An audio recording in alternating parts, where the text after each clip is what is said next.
Okay, everyone, I'm back, and we're back. Angela's here too.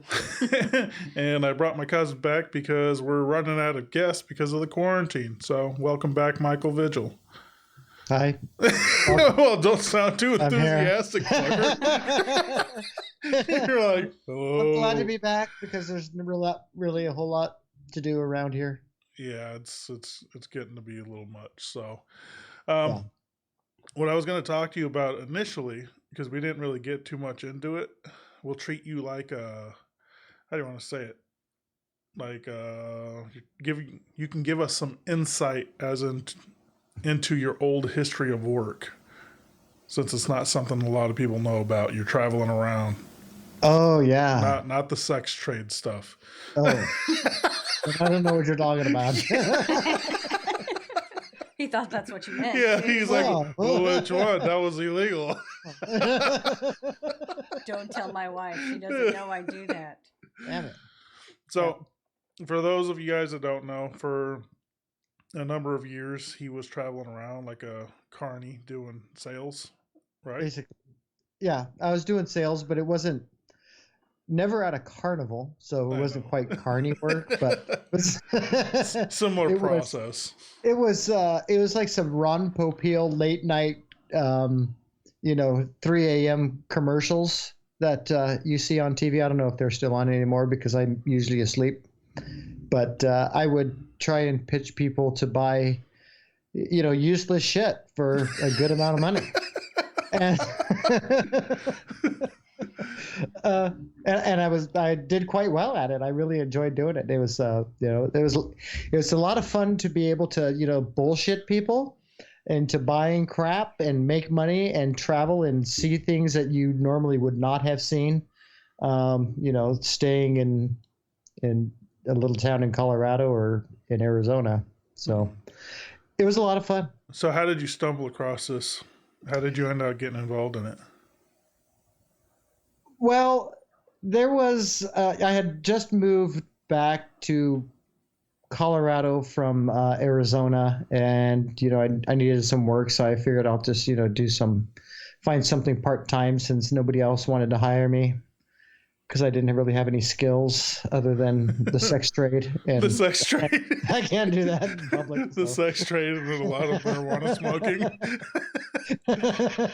So you were pretty young. So there was a trade show going on, and somebody, was hiring somebody to kind of help demonstrate some products. And, I did it, and I was pretty successful at it for the 2 weeks that I was doing it initially. And then after that, they're like, well, we travel everywhere, and we set up and we do these conventions, all over the country. If you want to, continue doing this, you're more than welcome to. So I did that for 8 years. Yeah. So how old were you when you started doing that? You were like 18, 19 or something like that, right? 19, yeah. 19, yeah. Just to put things in perspective, we're old as shit now, so. That's right. So when we say that he didn't have any skills, he didn't have any skills at 19, not at 40. Which, you're saying you still don't have any skills? Well, I've gained a couple. Well, this hand and this hand does not qualify as a skill. Well, who says I use my hands now? Oh, you're one of those people with the athlete's dick? Yes. Look, I already got kicked out or almost kicked off of Facebook for saying something about that. Well, you were the one that came up with that idea. When I saw that post, I was like, well, maybe I can give that a try. No, Angela did. Oh, well, thanks, Angela. Oh, yeah. You're welcome. So now, do you have the big gap between your big toe and your second toe to allow for that? Well, unfortunately, he doesn't need a big gap. I don't need a big gap, so I use my pinky toe and my ring finger toe. So it's not really that necessary to have that big of a gap. You got to be careful with that pinky toe, because those are the ones that get kind of the weird toenail. You may scratch it all off. Oh, you have to shave that first, otherwise, Take a file to it. Yeah, otherwise it's like a second circumcision, and you don't want that. Do you wear toe socks for protection sometimes? Sometimes. Yeah, totally. Those rubber gloves that I had the last time I was on. Yeah. You put those on your feet? I put them on my feet sometimes. See? Yeah.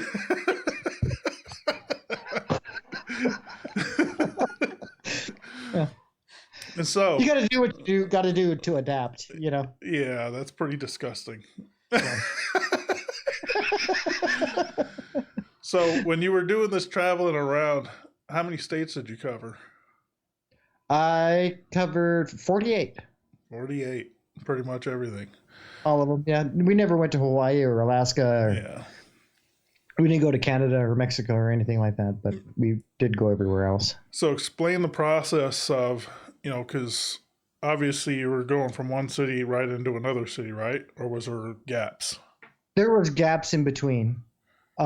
So, we would, we'd pack up and, set up for our displays and our booths, so to speak, with all our stuff. And, we would work there. Generally, it was about anywhere between 3 days and 5 days. And you'd work, almost 18 hours on those days that you worked. Mm-hmm. But then, the next place you were going to wasn't, most of the time they weren't, 100 miles or 200 miles apart. They were, 500 to 1,000 miles apart. So we would just, pack everything up and then take our sweet time driving to the next place, and then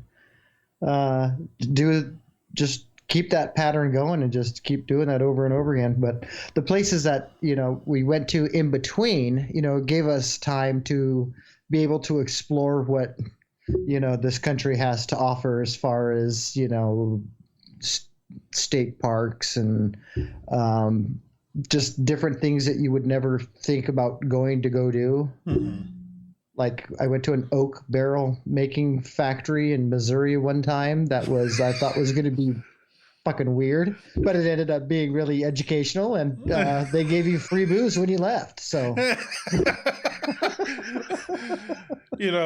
I'm not an expert in this trade, but something about making oak barrels and booze just seems like they go hand in hand. Yeah. It seems like you would have to drink a lot of booze to get through that trade. It can be a horrible assumption, but that's kind of, it seems fitting. Well, the whole time I was there, I was be like, fuck, I couldn't work here. This job seems really boring. And then if you work there, you don't get booze, but if you go there and visit, you do. Oh, so you just seems like a waste to work there. Full-time visitor. Yeah. My shift always starts at 3, lasts until 5. I always leave drunk. Yeah. So when you guys were doing this layover stuff, would you rent houses or apartments, or would you just stay in hotels the whole time? We'd just stay in hotels. Oh, okay. We'd just stay in hotels. Or, if there's a state park or something, we had camping gear also. So we would just camp at places that were just kind of off the road. Straight up hobo status, huh? Yes. Yeah, pretty much. But we'd only stay at the classy state parks if they didn't have a fucking shower or a shitter. We're not staying there. We'll just, classy. Well, I guess our little time as being homeless together in Arizona definitely prepared you for that situation. It definitely helped. Yeah. So that's except a story. We upgraded from a tent or from a playground to an actual tent and it never burnt down. Yeah. So that was what we was. We got to catch people up on this because we didn't talk about this in the other episode. So when we were around 18 years old, we were both living in Arizona. My brother was there, and we're around this group of friends, and that's kind of when I met Angela, so on and so forth. There was a lot of marijuana smoking and bad decisions and bad ideas. And we had places to go. but we chose not to. So we ended up fucking homeless for what, like three About or a four? month, Was it? maybe. Was it I only? think It was more it than was a about a month. month. Yeah, I think it was like 2 months. it I might don't have been know. 2 months. So we ended up homeless for a while. Initially, we were trying to like crash out at friends' houses or something like that, and that worked a little bit. And then we ended up sleeping in a school playground on the slides and playground Yeah. equipment for a little bit. And then we upgraded and got a tent, and we had I'm not going to call him a friend because he was never really a friend to me, but one of the people that we were hanging around got really jealous of our lifestyle. Well, the problem was that we still had plenty of girls that wanted to come visit us in our tent, and Yeah, everybody. This is the classic people we were hanging around with. They thought it was cool that we were all living in a tent, which was horrible. So one of the people that we were hanging around got really jealous and burnt down our fucking tent one day. yeah. So we went from homeless with a tent to just homeless without. Yeah. So, yeah, those are the times that prepared him for his state park traveling. Yes. Yeah. Yeah. I was well prepared. It was good. You're like, we're moving up in the world. Yeah, and I were moving up. We went from a playground to an actual park. So, So what are the things that you sold so people have an idea? We sold everything from cheese graters to toys. Kind of toys. Sushi making devices, salsa making devices, and that's really about it. Oh, and rotisserie ovens. Yeah, they were pretty popular. What were those ovens? Because you never got me one, by the way. Well, I had one. Yeah, and I loved it. It was, and you never got one for me. I did not. You had moved to Oregon at the time, and I didn't feel like you needed a rotisserie oven, so you never got one. So, but don't feel so bad. Nobody else got one either. I was the only one, and that was because I took it. Yeah. I wasn't gonna pay for it. Angela, like if I'm selling it, I'm not gonna pay for it. I need to know how it works. What did you ask him, Angela? Oh, I just want to know what kind of toys he was selling. Oh, it's a remote control cars, basically. Yeah, see how disgusting she is. I wanted clarity. You know what? Not those kind of toys. Yeah. Yeah. Pocket rocket. Even though my work in the sex trade probably would have benefited me selling those toys. But I didn't know how to use them, so. You didn't know how to use them. So I didn't have a whole lot of people for demonstration for those, so I just stuck to remote control cars and things like that. You had your boss. He was a fucking asshole, man. Well, tell us how you really feel. He did a lot of drugs. Okay, so we were talking about alcohol and barrel making going hand in hand. State park traveling and selling things and drugs kind of seem to go hand in hand here too, if I'm to be perfectly honest with you. Well, sort of. Sort of. Are you trying to convince me? I really don't know how the state parks come into play, but it just seems like slumming it up. We weren't selling anything at the state park. No, you were just living there doing drugs. I wasn't doing drugs. Wait a minute.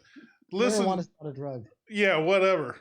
It's medicine. Yeah. It just took people a really long time to figure that out. You can't go from doing a bunch of marijuana and other things in Arizona and then say you became a saint when you became a traveling salesman.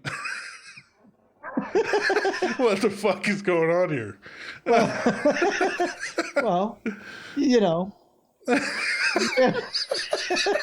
I don't know. Yeah. It just kind of worked out that way that, I didn't need all those. I didn't do a lot of drugs when I was in Arizona. You're a goddamn liar. I tried some. You did a lot of drugs. That was our agenda. First thing in the morning. Yeah, I was smoking pot. We weren't like doing shrooms or you know, Listen to me. I wasn't doing anything else. you're. But there was a lot of Oh. people that seemed to be doing other things. People around us were doing things that they shouldn't have been doing. Correct. Yeah, but I stuck with what worked. And there was Just definitely alcohol involved too.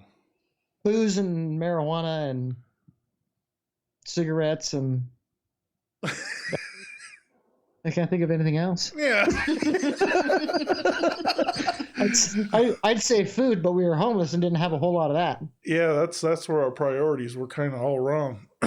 You would think in the morning, being homeless, that your agenda would be to try to find some food. And it didn't seem to be going that way because it was like, okay, where are we going to get a $20 to buy a bag of weed? Yeah. I mean, was... even bathing didn't seem that important at the time until we smelt ourselves and were like, fuck, we got to go jump in the pool. Yeah. Because we need a bath. Yeah. Yeah. There was the occasional bath in my daughter's mom's pool. Yeah. Yeah. In there at 5:00 in the morning with the old people doing it. With the old people, and the water around us is foggy because one, it's dirty, and soap and chlorine don't mix very well. It kind of dissolves. So hey, that is not true. We got in the pool and it looked like somebody threw a dirt clod in there. Yeah. It was like pig pen in water. Hey, every time we swam further away, it would just leave a little dust trail behind us of mud. Yeah. Hey, my brother used to hop in the neighbor's jacuzzi with soap and take a bath during the summer. So it does work. Just ask him. Look, we tried it too. But it's not really a good smell to come out of a pool smelling like Irish Spring and chlorine. Yeah. It's better than smelling like shit.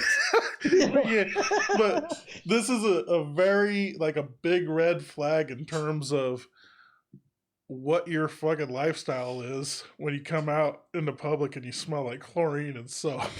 Yeah.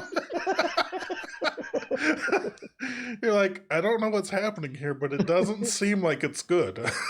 No. People just think that you just like jumped in the washing machine. Yeah. Just tumbling around in there. Yeah.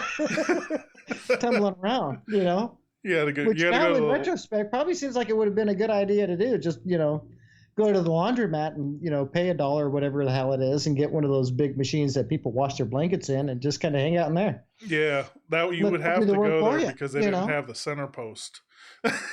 Yeah. Because otherwise you're going to have a pretty reamed out butthole. That's why they call it an agitator. Your asshole's going to look like a windsock. That's right.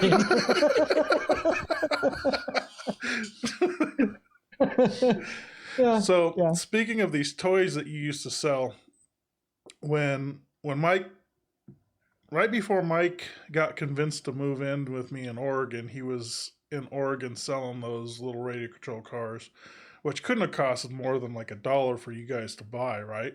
They're about $5 a piece. We were selling them for $30. These things look like they came from the dollar store. Yeah. Yeah. So there was a little incident that I remember at said trade show because I was hanging out with him there, and there was these two little kids that kept coming over to your booth. That's right. That's right. They kept coming over there because they just their mom was working somewhere doing I don't know what the hell she was doing, but she was down the aisle selling something else, and apparently she thought I was the babysitter because I had toys. And I said, look, if you guys are going to hang around here, you guys have to work, and I'll pay you guys like $50 a day or something, whatever, and then you guys can take some of these toys with you. You can do whatever you want with them. Have all the broken ones. Yeah, well, they were pretty good about fixing the ones that were broken, so they were pretty ecstatic about having the broken toys. Yeah. So there was a conversation that you had with these children. Yes, there was. Yes, there was, and it didn't turn out the way I thought it was going to. So why don't you explain to these people what this conversation is or how it went Oh, down? well, how it went down is, the trade show was on its last day, and I went to go talk to these two boys' mother, and I said, thank you for letting your children, hang out over here. They actually helped me out quite a bit, which they did. They were very helpful.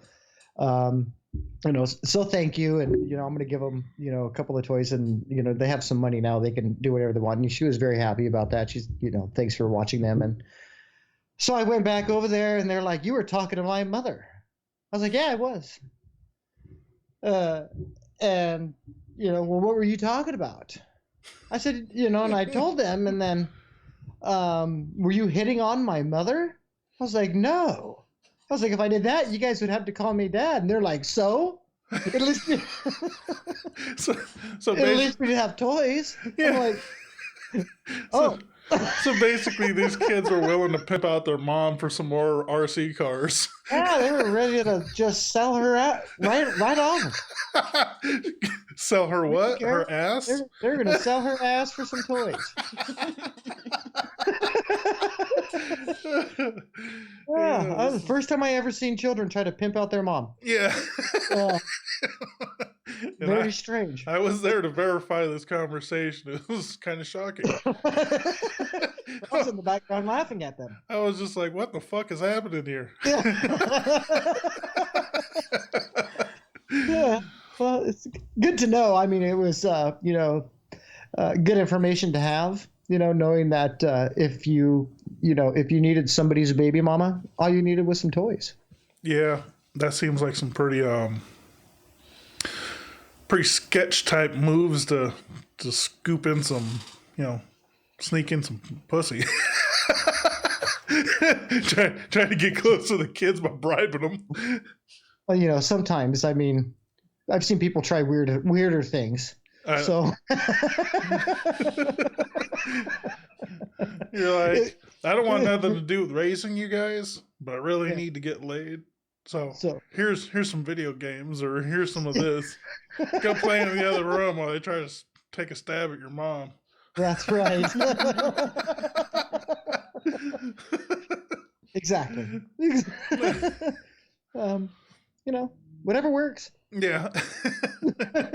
Yeah. So for those of you out here listening, there's just let us know how well that works out for you.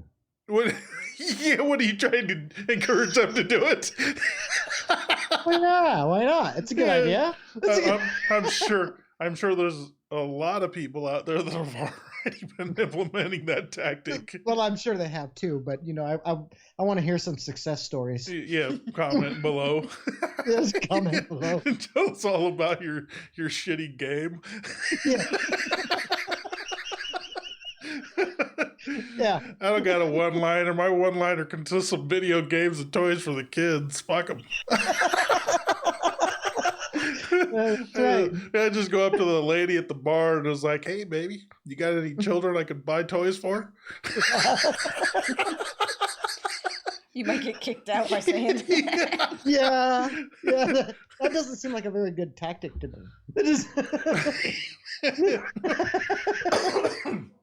You got the corona. It may not be a good tactic, but clearly, based off of the way those kids were acting, it seems like a really good idea. It seems like it's a tactic that has some validity to it. Yeah. Exactly. Well, that might have been the mother's plan to try to get in my pants. You never know. It's like, well, if I put my kids over there and send them to work, then maybe. I didn't see her. Was she good looking? She was, she was from Oregon. Oh, so she was a 3? She was a solid 5. Oregon standards or California standards? In California, she'd be a 3. Does the scale only go 1 to 5, or is it a 1 to 10? Well, it varies. The scale? The scale varies. Considering it's Oregon, the scale needs to be pretty hardy. Yeah, it really does. At least 'Cause, back then. yeah, I haven't. It's been a long time since I've been to Oregon, but an Oregon 9 is a solid 6 anywhere else. The problem is a solid 6 in Oregon thinks that they're a solid 10, They think that they're a 10.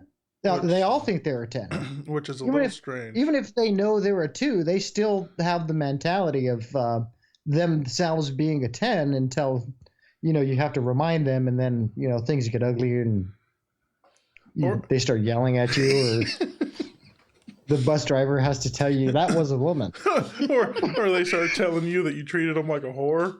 or you treated them like a whore. Yeah, you made me feel like a whore. So let's get into our experience with our Oregon women. Yeah. Well, So- which one do you start off with? I mean, there was Well, not any particular. We don't want to point out people, but just our experience with our interactions with women in general in Oregon. So I'm not, by no means am I a 10. I'm probably borderline 1.5. So I go to Oregon. First off, I grew up in Arizona, but I was born in Oregon, but I never, I was out of there by the time I was in kindergarten, so I grew up in Arizona, and things are way different in Arizona than they are in Oregon, even still to this day. It's a whole different mentality, different lifestyle. It's just like night and day. So I get to Oregon, and I'm like, I'm single. I'm raising my daughter on my own, and I'm just like, things aren't going so well. I'm just trying to get shit together and get it figured out. So, my level of expectation on the women front was pretty low. And I'm thinking, okay, here's some easy opportunities, I guess you can call it. and I quickly discovered that these easy opportunities had very high expectations for what they were bringing to the table, and I couldn't wrap my head around it. Is that pretty much how your experience went? Well, sort of. The good thing that I had going for me when I lived in Oregon was that I was white and skinny. Yeah. So Yeah, they like white and they very really skinny. like that. So, and even I've always been a 9 no matter where I'm at, so it doesn't really Whatever. matter. So 9 pounds overweight, you mean now? Well, if well, they're- I didn't say 9 what, but I didn't have too many issues with getting women in Oregon, other than the fact that they were complete garbage. Explain garbage, because we don't want people to think you're just shitting on women because you're a misogynist. Oh no, no. Women are fantastic. It's just the ones that are in Oregon that I have encountered were, minus a few, were they expected so much and expected you to deliver, and it's like, well, you don't deserve that, and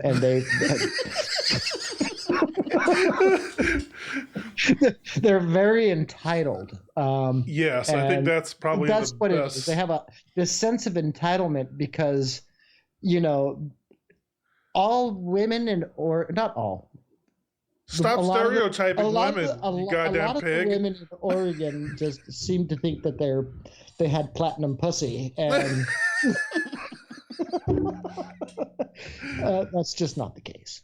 So he used the proper term that I could try. I was trying to figure out how to describe it, and entitled seems like definitely a good term to describe the mentality that was going on there. And it was definitely not all of them, okay? But when you were out on the scene, if you went to a club or the typical places that you would go to try to, find somebody to hang out with and see what it turned into, there seemed like there was a lot of that entitlement mentality going on where it was like, I'm not coming to the table with anything other than a vagina, and you need to have everything as a man, or you're worthless and not worth my time and effort. And it's just like, whoa.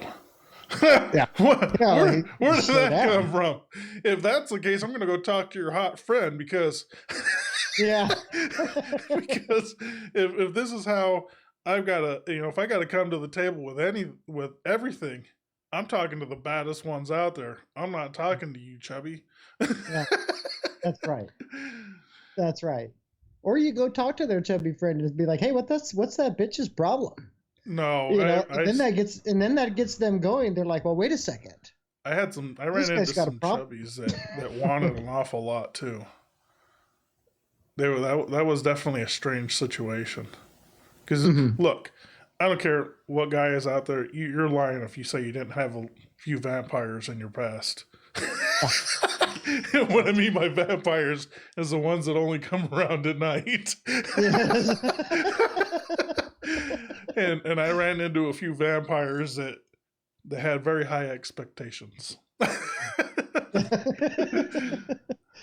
So, but what I did discover there, and it took me a couple of years to figure it out, but I realized that wedding rings were an indicator of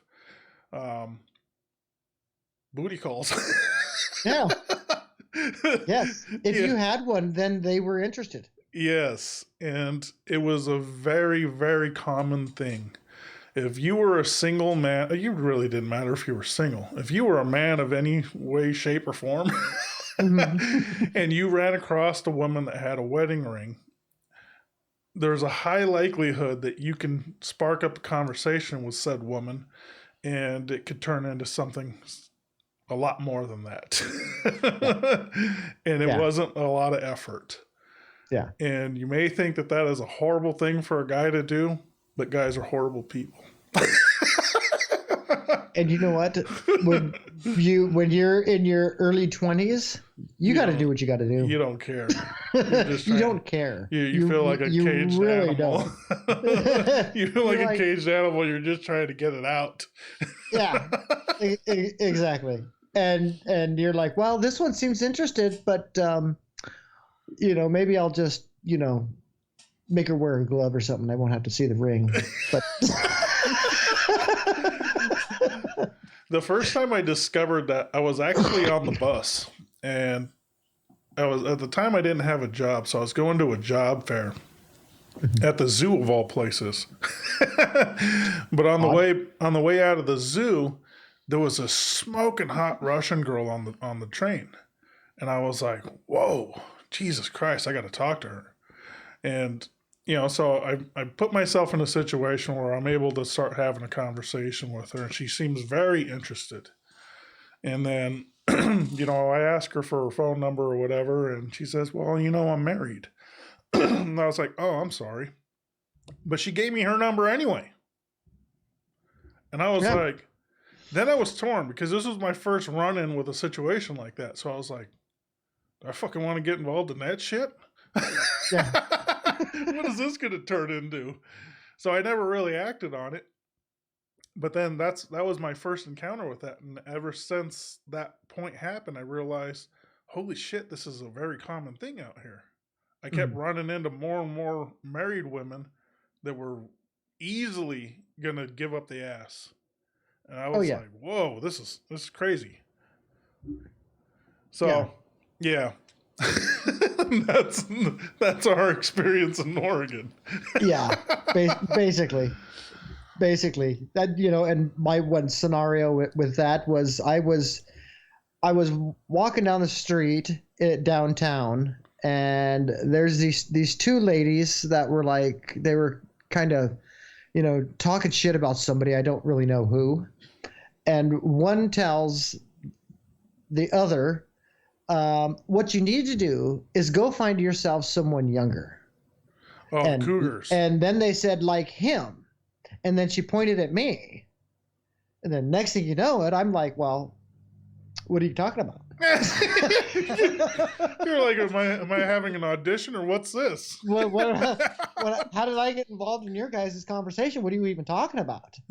And then, and then it just turned out into me having drinks with a lady that needed a younger man. And then, and then, and then the next morning she went home.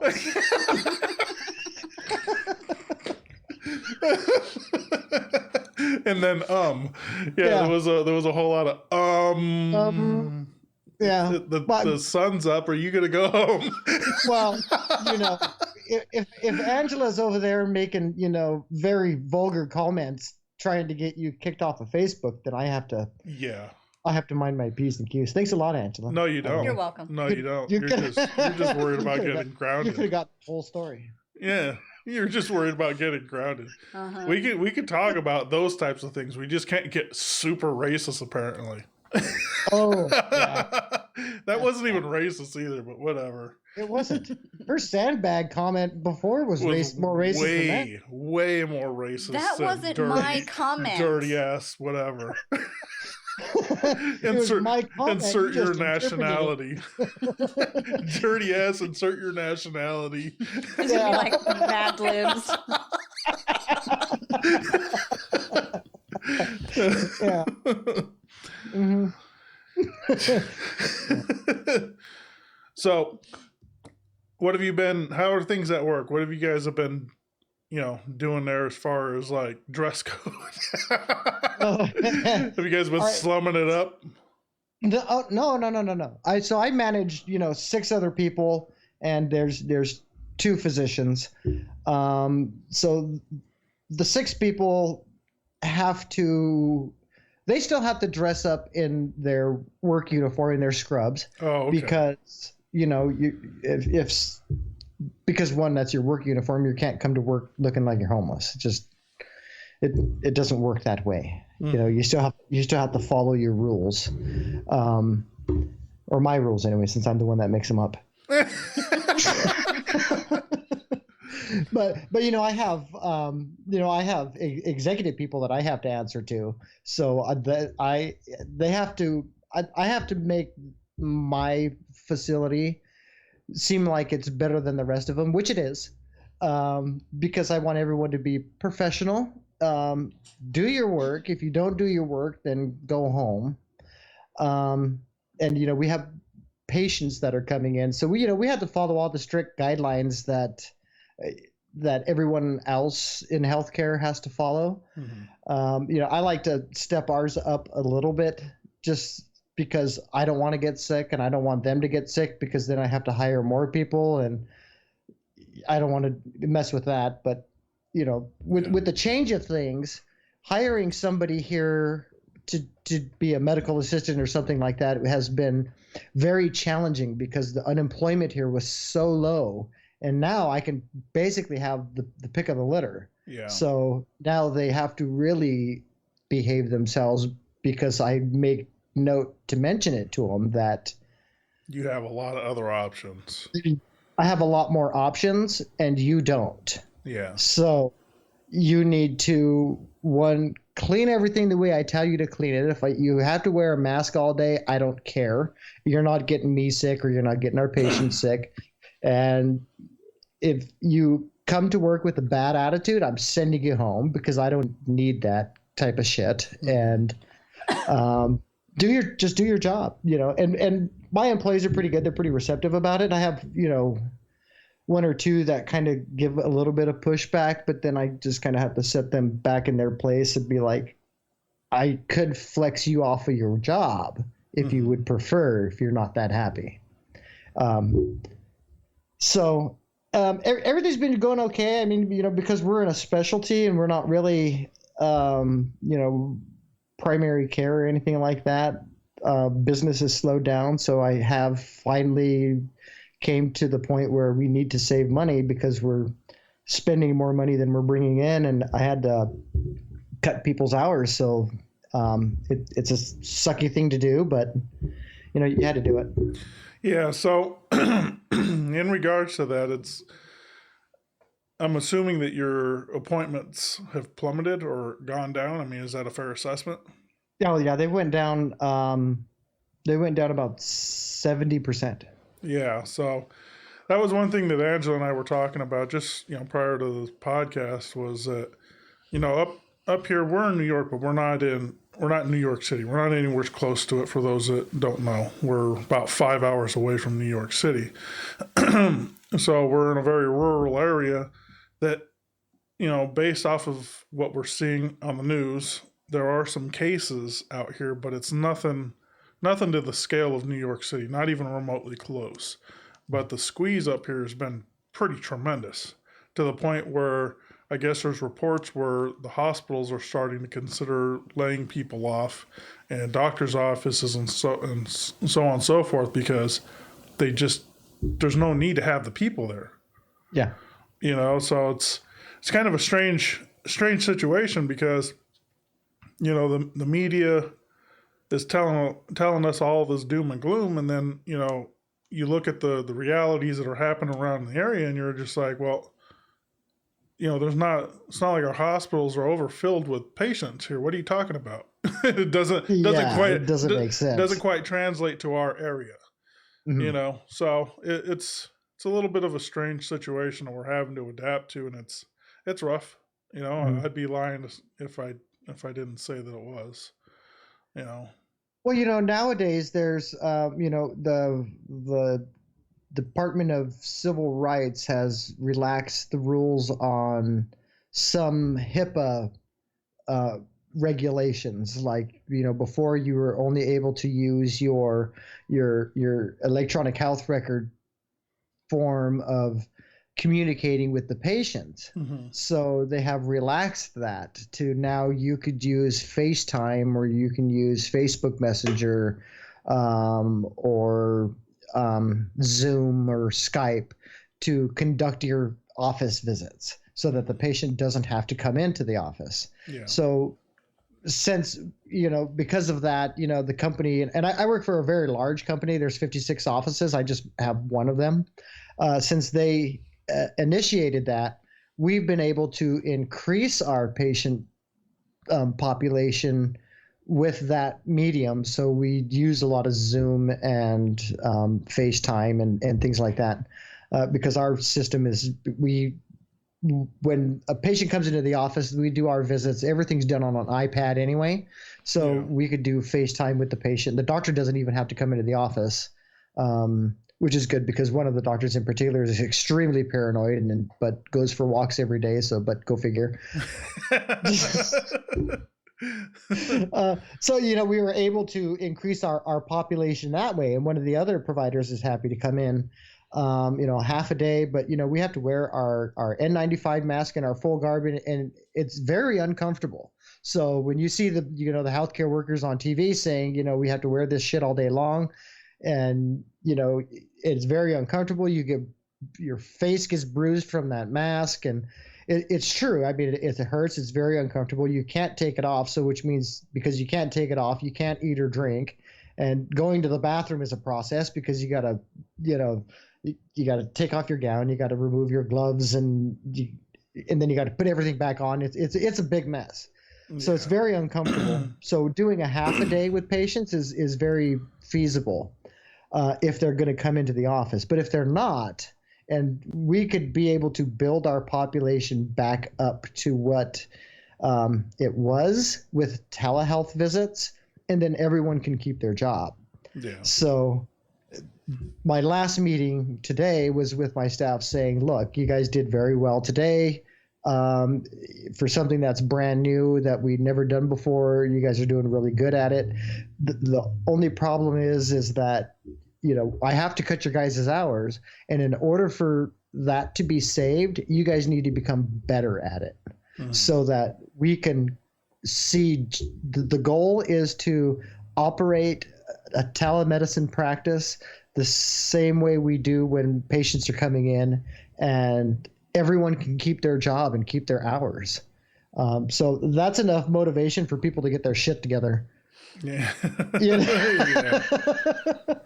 And so I think it's working. It's just every employer has to take a different approach to keep their business running. And, because I run just one clinic for a larger company, that's technically my business, and I have to make sure that that's going to function to the best of its ability. To the best of its ability and be able to generate revenue in order to pay everybody else, including myself. Mm-hmm. So, because you're in California and I'm obviously not, what's your experience with just what's happening out there in the public? I mean, I think up here we saw a news report that somebody tried to drive a train into that fucking boat. Yeah, one of the people at the port tried to drive a train into the Mercy ship. It's just like, because he says it's a government conspiracy why they brought the ship here. They're going to, the government's going to just try and control us with this hospital ship. It's like, okay, guys, fucking mad. So, Well, he clearly wasn't thinking very rationally, because it seemed, and I don't know the area, but it seemed like there was at least 300 feet of non-rail area that he had to slide through, and then a portion of water that he'd have to fly through the air before he actually hit the boat. Yeah, his thought process was not very good, because the port of Los Angeles is the largest port in the country, and he's on one track when he should have been way over there. So he was probably high. Yeah. In all reality, he was probably high. I was just the whole time I'm thinking about this mindset and what this guy was trying to accomplish, and I was like, "Wait, you definitely didn't take physics." Yeah. I was like, watching, and I'm like, well, because he's at the wrong spot. Even if I was gung ho in support of the mindset that he had, as far as like, hey, this conspiracy is real, I would have had to sit back and say, hey, man, I don't think that's going to work. Especially if you work there. Yeah.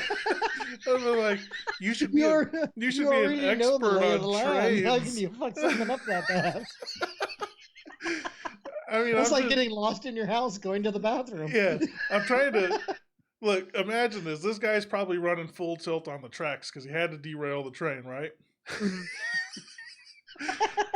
And he's probably thinking, fuck yeah, I'm taking out this ship. And as he slides to a screeching halt,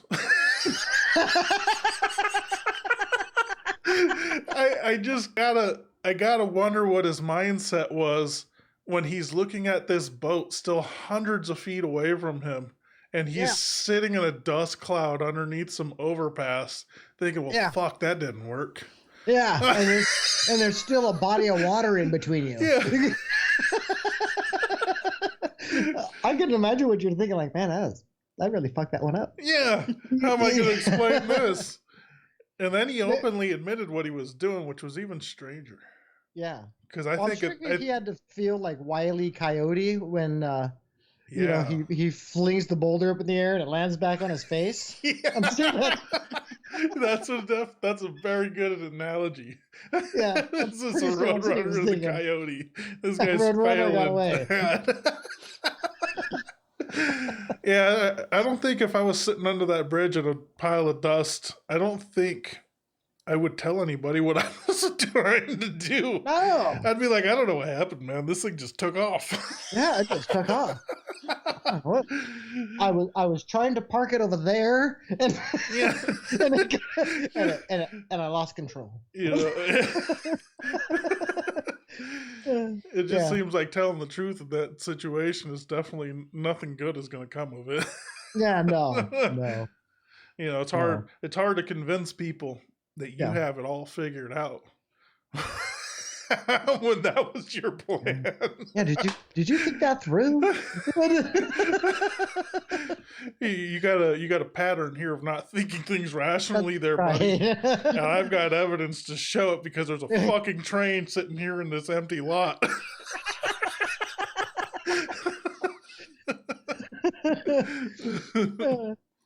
One of the weirdest things that I thought about that the ship coming into the harbor is that it took it 5 days to get here, and it only came from San Diego.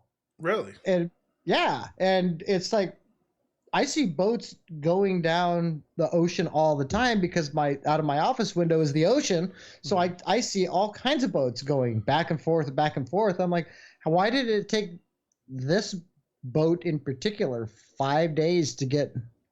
Well, They could have put it on the back of a truck and drove it up to 5, and it would have been here in like 2 hours. Well, let's be honest. That wasn't going on the back of any truck. That thing's enormous. No, I mean, in that amount of time, I mean, the army's filled with some pretty intelligent people. If they can build a brand new bridge spanning a river in 2 months, they can take apart a ship and move it and put it back together. Let me tell you in something. that time. Let me tell you something. There's a stretch of freeway in Binghamton, New York, that they've been working on since we came to visit this place in 2009. It was 2009 when we came to scope out the area, and that fucking freeway was heavily under construction at that time. And if I drive down there today, it is still heavily under construction. It is 2020.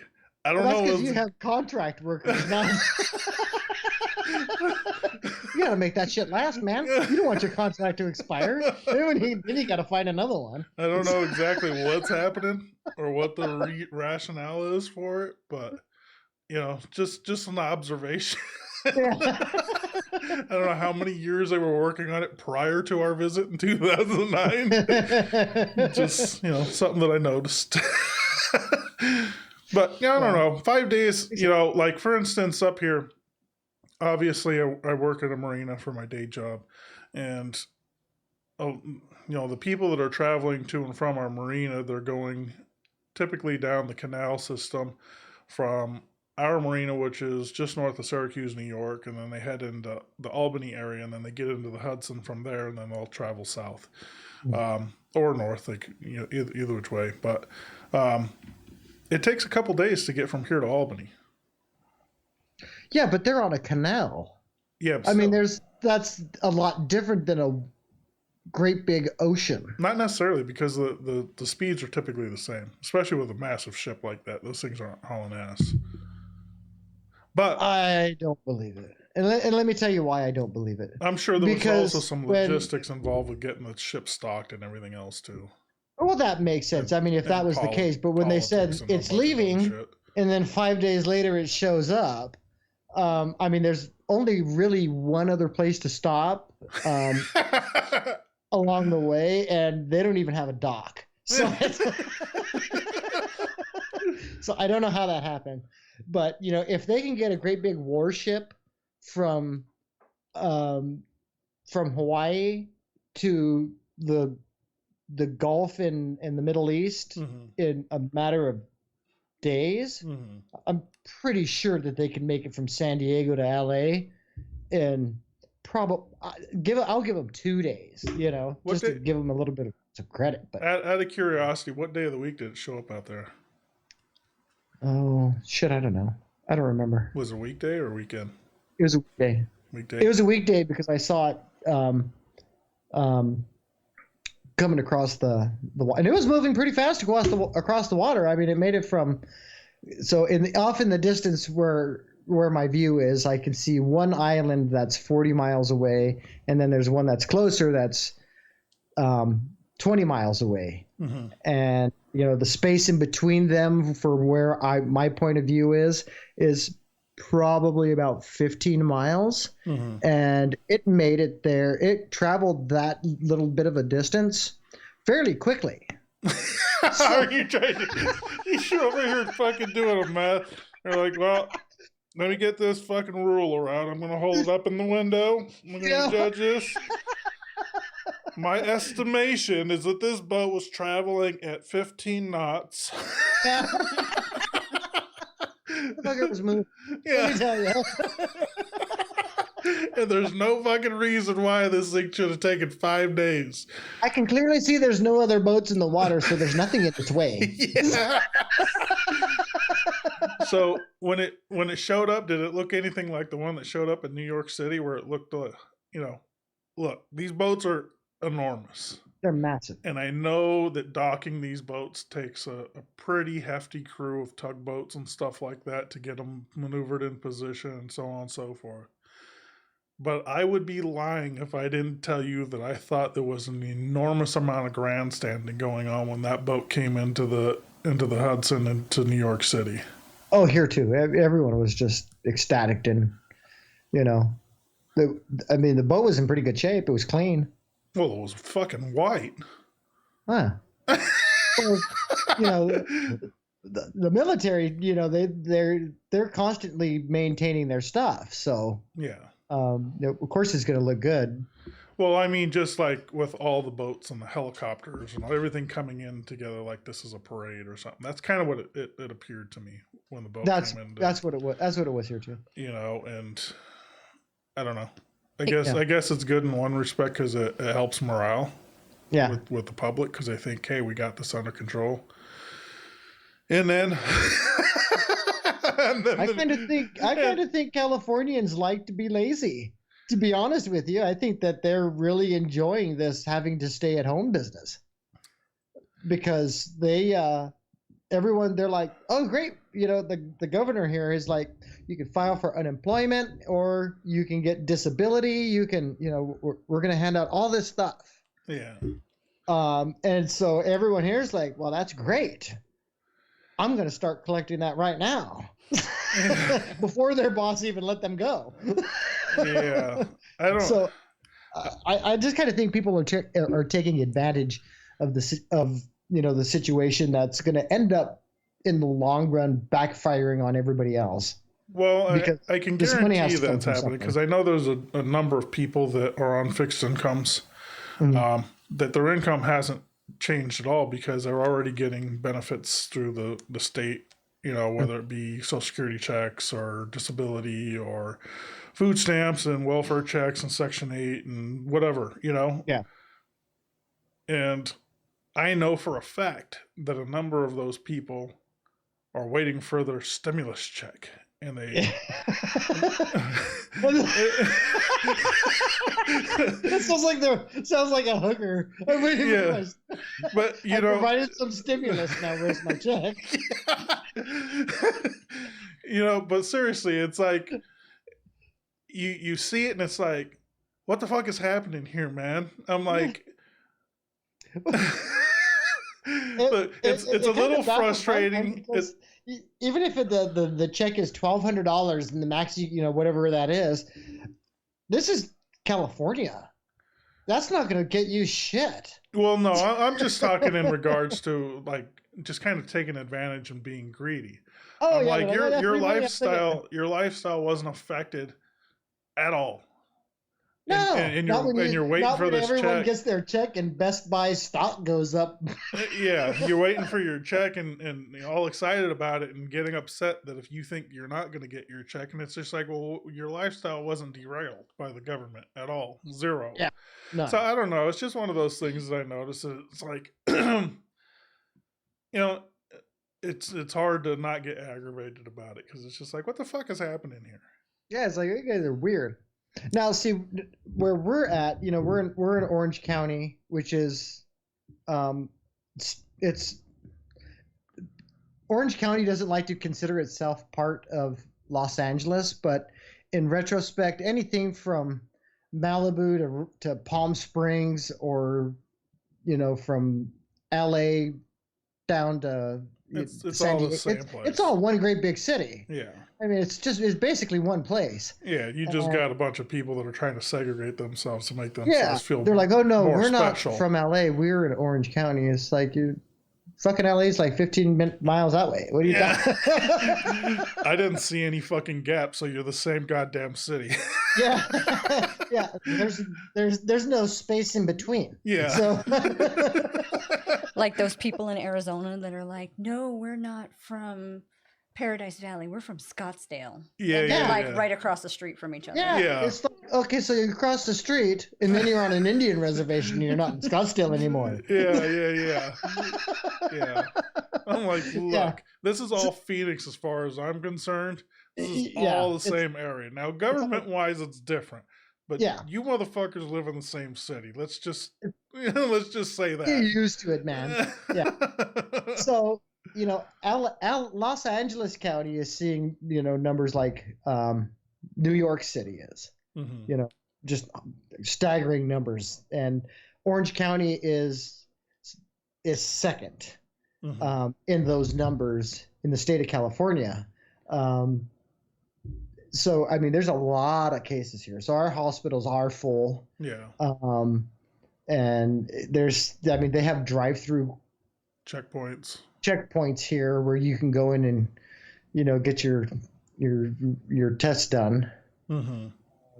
And so, it's everywhere, but, and the funny thing is people get mad. They're like, no one's social distancing. So the state park system, which, controls most of the beaches up and down the coast, said, we're going to close the parking lot to the beach.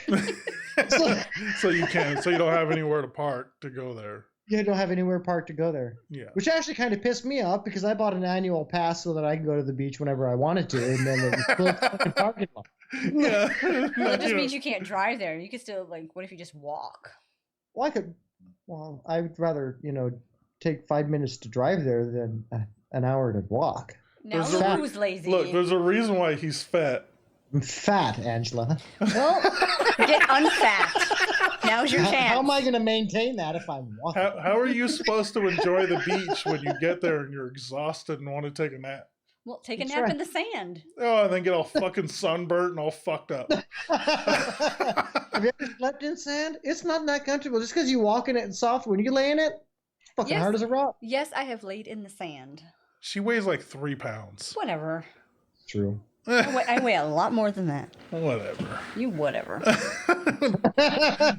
People have seen you. Stop lying. Hey, I am very proud of how much I weigh. Thank you very much. It took me a long time to get here. As far as how heavy you are or how light you are? How heavy I am. Let's see. That's how you know you don't weigh shit. When you're trying to gain weight. I'm like, fat people are like, God damn, I'm creeping up on 300. Yeah. I know what's gonna happen if I eat that cupcake. Your margin of what's acceptable as far as your weight seems to get higher and higher by the month. Yeah.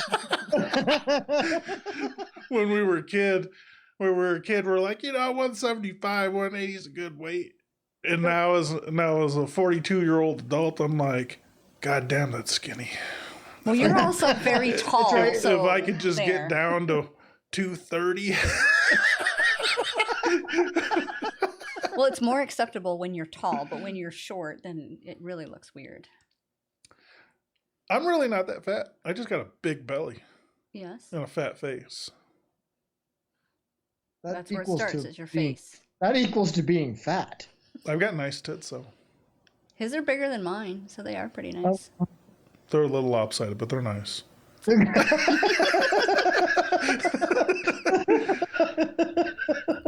Ralph says, I'm going to go play with some tits. Get out of the way, Angela. And goes over there. He doesn't like it when other people fondle his boobs. All right, what the fuck? You don't either. So? You just don't do it right. Whatever. Don't care. I do it the way I want to do it. What are you, from Oregon? High expectations? Yeah. Fucking you're being pretty picky over there, Angela. White privilege? Yep. Remember, I'm just a lighter shade of brown. You know how many people have told me that? Whatever. That's just because you have some ghetto-ass friends that realize that you're slightly ghetto, too. Yeah. And they're like, this white girl thinks she's ghetto.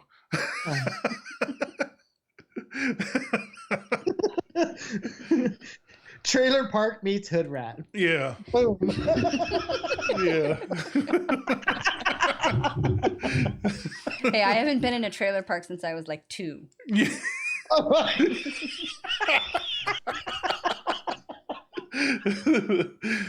Yeah. I've never lived in a trailer, thank God. I've lived in a tent. And a jungle gym, but not a trailer. Not a trailer. I lived in a junkyard for a little while. Yeah. She did do that. That's pretty white and Mexican. Yeah. Yeah. Yes. We used the Pepsi machine as a refrigerator, and the pool table was my bed. I'm pretty confident that the only people that can claim that they've ever lived in a junkyard is white people and Mexicans. Yeah, I think so too. I don't think I don't think any other nationality has any claim to that. Well, because they create junkyards, so they're okay with it. Which the white people and the Mexicans? Yeah, both of them. Yeah, That sounds about accurate. That sounds accurate. Yeah, they create them, so they're okay. That's why Literally. she was living. I mean, if you ever watch the TV show Hoarders, you don't see black people or Asians. You know, they're pretty smart about that kind of stuff. One, they don't want that much shit as a responsibility. What about unless you're Sanford and Son? Yeah. What about Sanford and Son? Well, that's different. Why is that different? That's a because black that was man. a TV show. That wasn't real. How do you know? Could have been based on true events. Look, I can see red flag. I know there's got to be at least one black person that watches this. Do you know any black people or Asians, Samson? Do you know any black people or Asians in any part of this country that have like a wrecking yard or some sort of junkyard type place? Or even hoarders. I mean, even if they just collect a bunch of shit in their house. I want to know if you know anybody that's, other than white and Hispanic that have those issues. That'll be definitely a topic of discussion. I'm pretty curious about this. I'd like to know. Yeah. This seems like a science project. It does. It's a social experiment. Social experiment that is borderline racist. Yeah. Hey, my dad did have some Native Americans that worked for him at the junkyard. They don't count because they think they're Mexicans in Arizona. Yeah, these ones definitely did not. Did not think they were Mexicans? Nope, not at all. Well, I guess Native Americans are prone to junk collecting. I think so too. I don't think they have a choice, though. Well, it's because the white man always tries to take their shit away, so they collect it, and they just collect everything.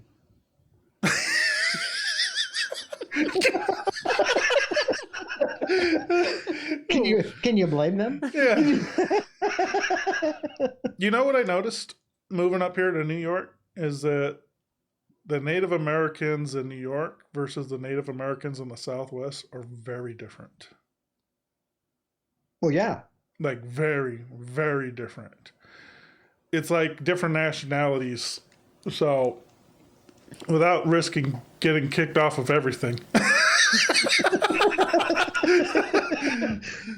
There's nationalities here in New York that do not have the same behavioral patterns as they do in the southwest part of this country. And that was one. Now, is that just the stereotypical patterns that, most people would say, oh, you're a Navajo, so you must, do this or that. No, because it's okay. Let's be honest. In Arizona, the problems that you have with the Native American culture, as far as like poverty and things like that, are pretty substantial. And there's a lot of alcohol abuse and homelessness and just some really rough situations. Yeah. Which I get it. I understand why it's the case. It's not really the point. Yeah.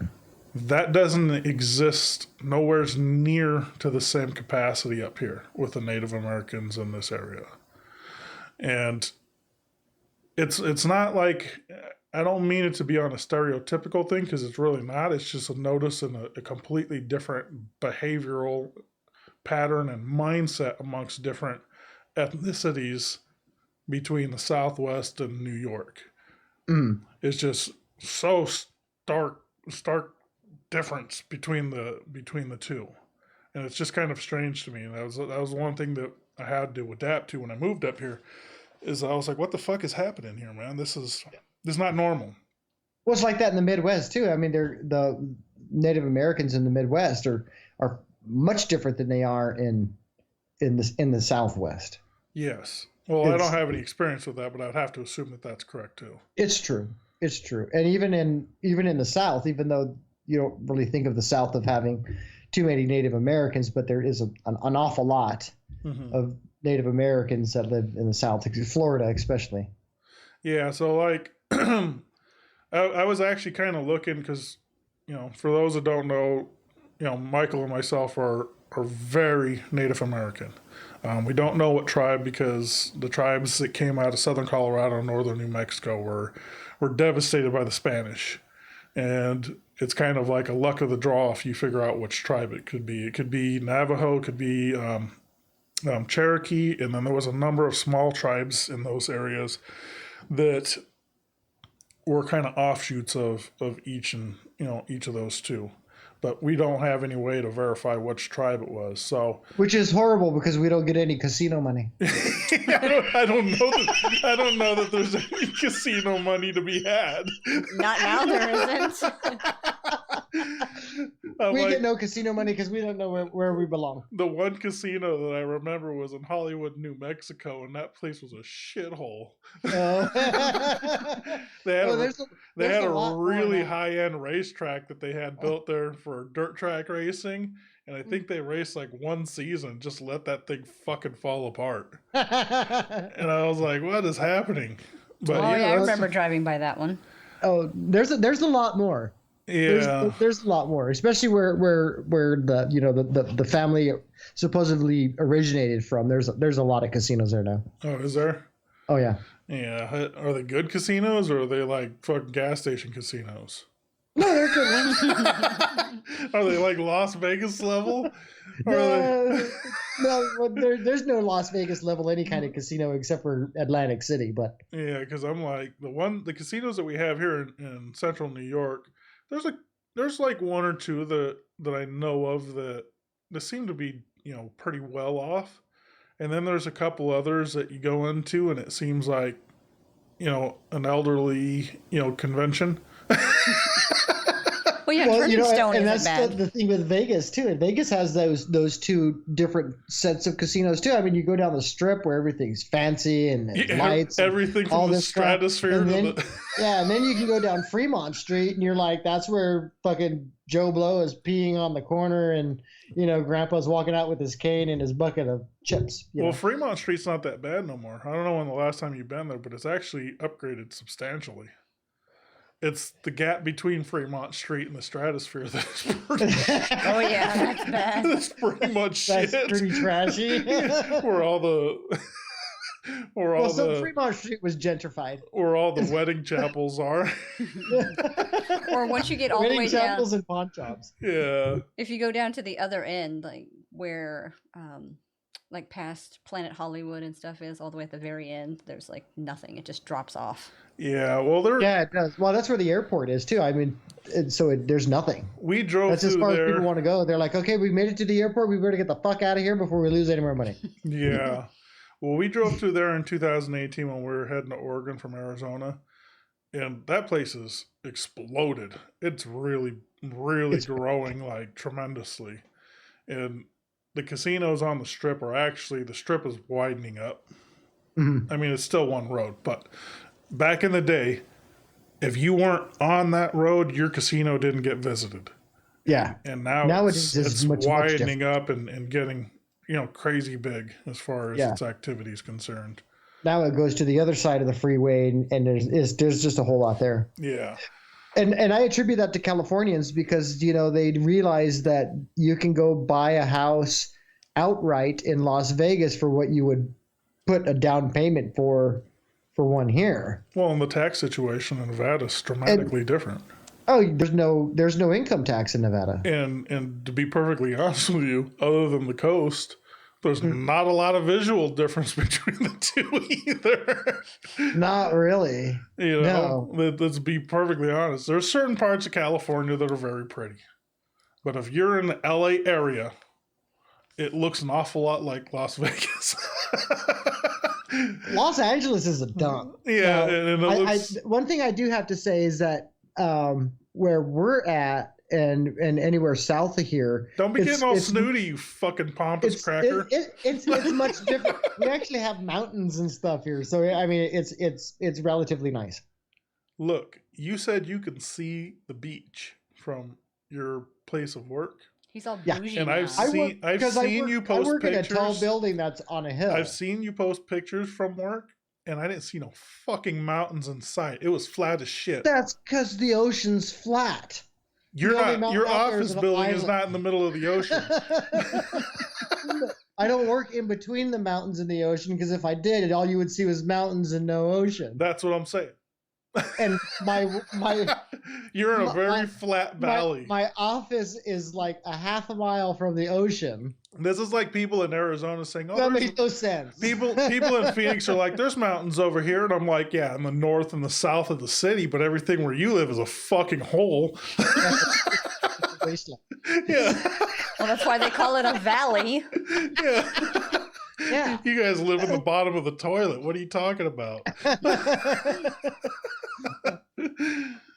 Well, So yeah, there's not a lot of difference. Let's be honest, and then especially if you compare it to like San Bernardino, Jesus Christ, that place is a dump. at the top. That place is a shithole. But at least you can go into the mountains and it's different. Yeah. So you get a change of scenery, within a couple of hours. Well, in Vegas, you can get a change of scenery too. Not No, if you're still in a desert. You drive 2 hours anywhere outside of Las Vegas, you're still in a fucking desert. Yeah, it's a desert, but it's a change of scenery. If you head over towards the dam, it's dramatically Listen. different than it is down in Vegas. Now, if you go Yeah. north, that's another fucking story. You got miles of bullshit. And I'm telling you, we made the worst decision in the world, which was to drive all the way through the center of that state north, not through Reno, all the way up, right down the center. The GPS even freaked out. Yeah, It the was like, GPS turn around, turn around. GPS did not want us to take that trip. That was pretty sad when so the Google bad. Maps lady's like, "Are you fucking retarded?" It wanted us to go 4 hours out of our way to avoid driving up the center of that state. Mhm. Yeah. And I was blame like, no, we're going this way. That was so difficult, such a difficult drive because it was so flat. There's nothing. When you saw something, it was like the hills have eyes. It was Yeah. A couple jackrabbits everywhere. couple of trailers and some abandoned vehicles and a sign about a fucking brothel. You're like, I'm not fucking going to that at One thing you all. want to know is when you're out in the middle of nowhere like that, what kind of hookers are out there? That's what I'm like, ugh. Was I that don't- the alien it's- one? No, It's that was like- actually a more populated area, but the alien one was still pretty sketch too. Yeah, because When Junior you're said he knew curious- about the alien one. An alien brothel? Yeah, right. It's just north. It's just north of. It literally is just north of Las Vegas. It's like an area. What is area? What's that? place? 51, Area Area 51. Brothel.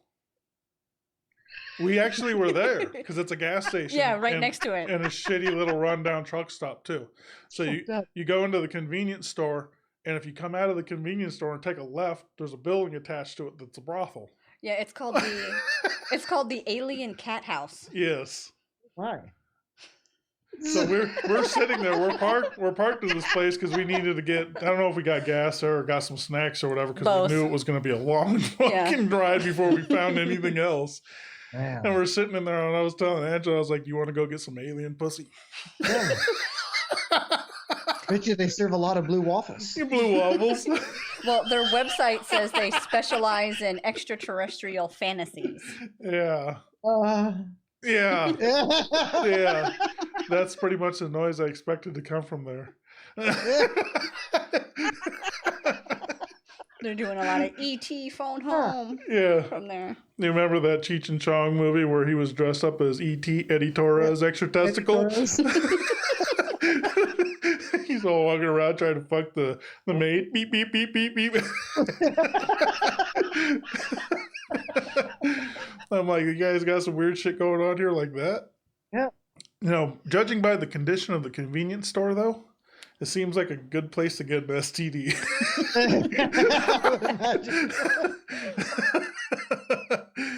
I got an alien STD Yeah. at the gas station. And they're blaming the coronavirus on the Chinese people in Wuhan, and I'm like, well, what about what the fuck's going on in Las Vegas or Nevada in the What's desert? going on there? Definitely something spreading over there. Yeah, And it's not just legs. yeah. It's a big pink, slightly brown bat. And when it flaps its wings, you might get some cheese flung at you. You just never know.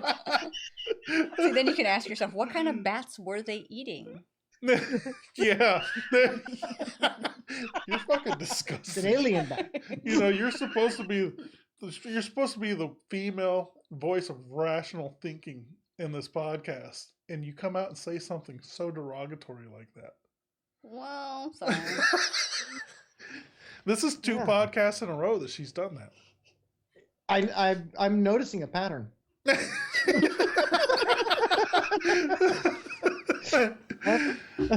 I don't know if it's because she's been quarantined. No, it's not. I can promise you, because we started doing this before the quarantine. Oh no, she's always been nasty. What can I say? She has. I've known her a long time. How dare you?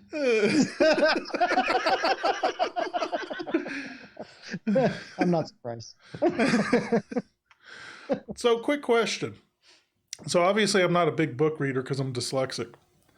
So, you know that I'm a big fan of John Leguizamo. I've been for a long time.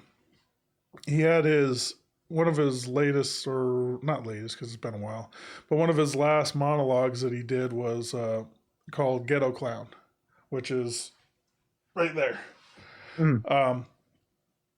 He wrote a book, and I knew that he wrote a book to go with this, this monologue that he does, his one-man show. But he described it as, what the fuck they call? Graphic novel. Yeah. I had no idea that meant comic book.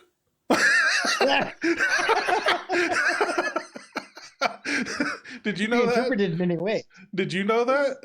That the term graphic novel meant comic book? A long time ago, before there was actual comic books, that's what they used to call them. Yeah. It's a graphic novel. Did they be like actual comic books? No, because there's a difference between a regular comic book and a graphic novel. What's the difference? Well, a graphic novel. There's more pages. Well, it would be like that they're taking an actual like full-length story and just adding multiple pictures to it, where comic books are more of a short story series.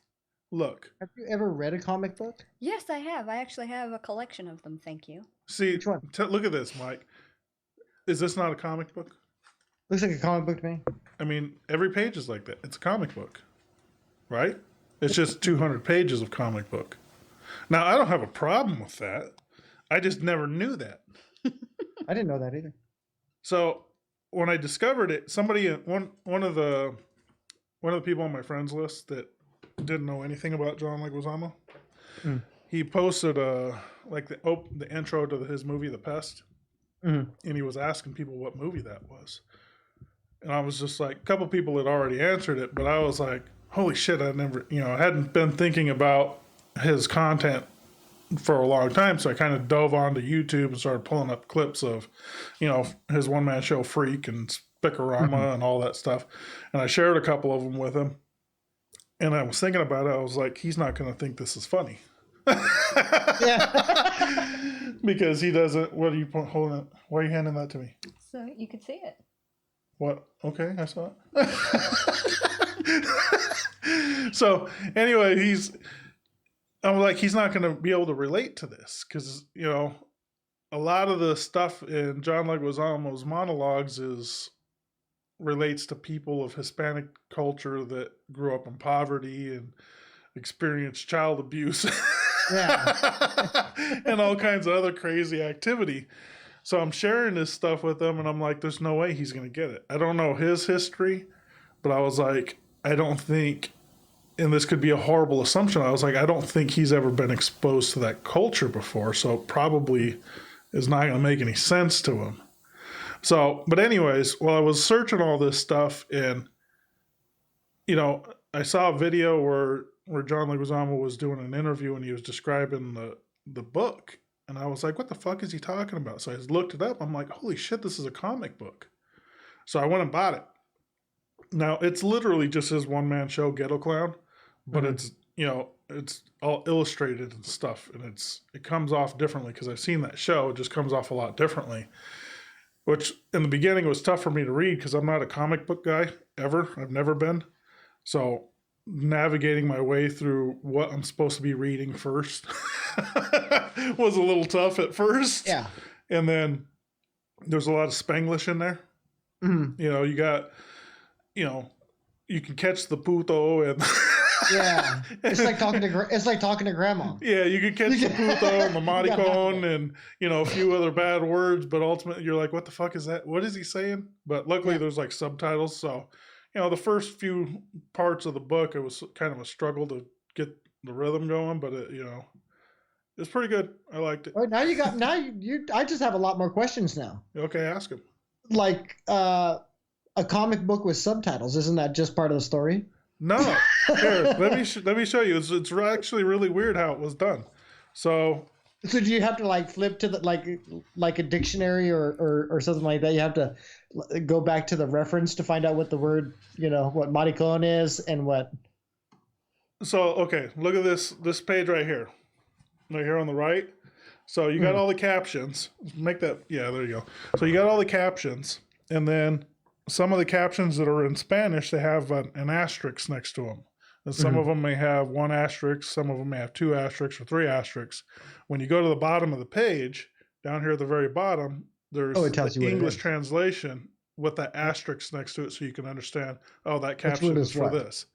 Okay. So, yeah, I mean, look, I'm no scholar when it comes to Spanish language. I'm no scholar when it comes to English Not language. even English. So I can stumble my way through some of the content and kind of understand what it is that he's saying. So I didn't have to read the subtitles on all of it, but then some of it I'm like, well, what the fuck does that mean? You know? So it was just interesting. Like I said, it was a little difficult to get going on it, but you know, I got the rhythm of how everything was kind of laid out and the structure of how you're supposed to read what first, and Yeah. you know, turned out pretty good. It's like a book of memes. That's all comic books are. Yeah, pretty much. Pretty much. It's Except for the just a book of meme, memes. maybe about 2 or 3 pages long. Yeah, it takes a while to get to the point, Yeah. but that's really what it is. Yeah. Yeah. So I thought it was pretty interesting. I like John Leguizamo. I think he's freaking hilarious. If you guys don't know anything, he gets about very it, political a lot of times, where it's not really necessary. Yeah. But just like anyone else, I guess they have some fame behind themselves, so they try to push their political agenda.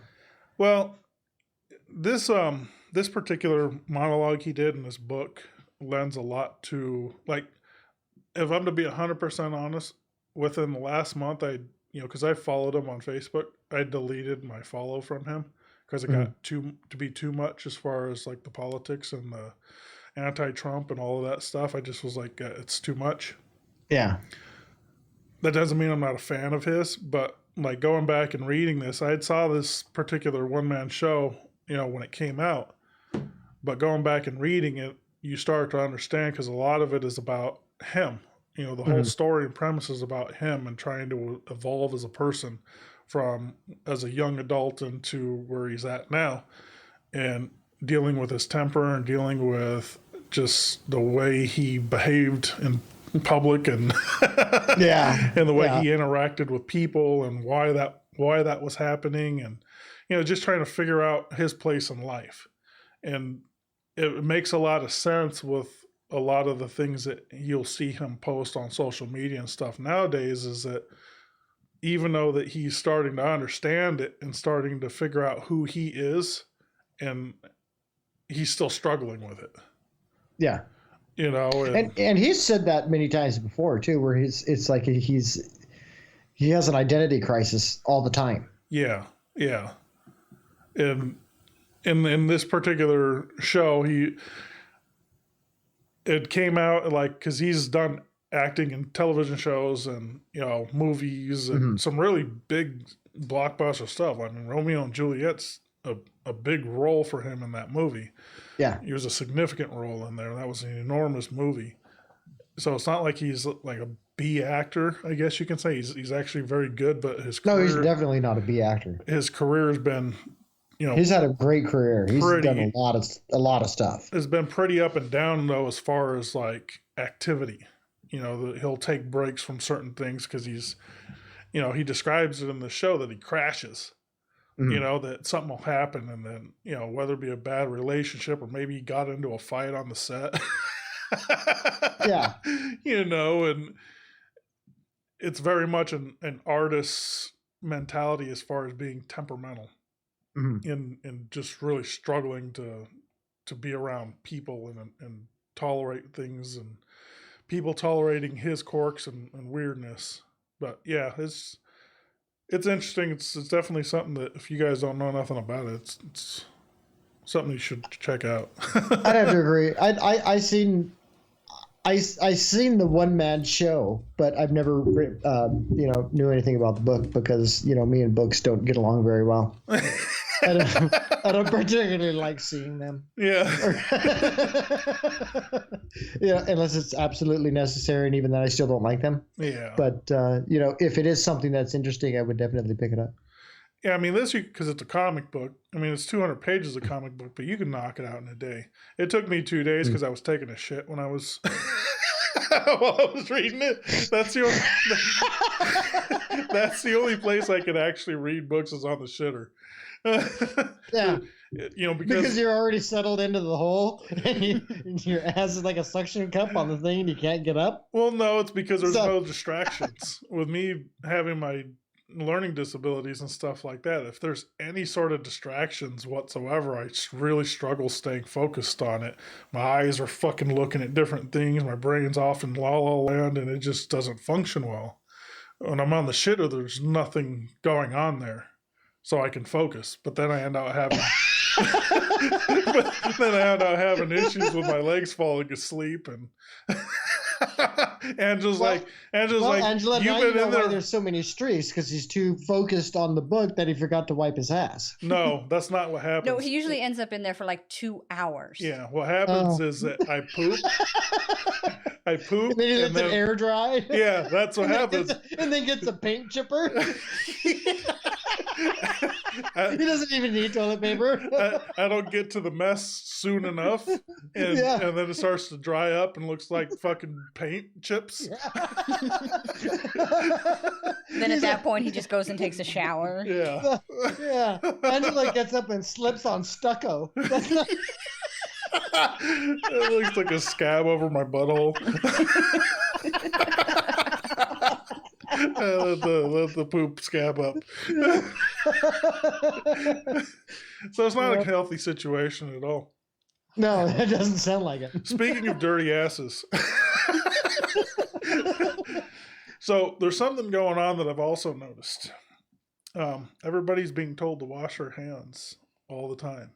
Yeah. But if you pay attention to social media at all, you'll know that people are not only washing their hands, but they're not washing their asses. They're not washing. Well, that's why they got the toilet paper. Well, they're not taking baths at all. No, no, that's what it seems like. They're like, okay, so I washed my hands, but the rest of me is dirty. Yeah, they're stuck at home and they've gone into a state of they've gone into a state of depression. Yeah. And they're like, well, I'll keep washing my hands, but I'm not washing my ass. I'm not going to wash my ass. I did not buy 4,000 rolls of toilet paper. I need to conserve. But I'm going to wash my hands. I'm like, when we went to the store the other day, the restrictions there were so heightened that it was pretty tough to go in and out of there without getting upset. And the whole time I'm just sitting here thinking, I'm like, these guys are all concerned about this virus. I was like, look at these dirty motherfuckers walking around the store. You should be worried about getting E. coli. One thing I do got to say is, I wear scrubs to work also because I have to lead by example. I'll wear my scrubs like everybody else. You just want people to think that you're a fucking doctor, you dirty whore.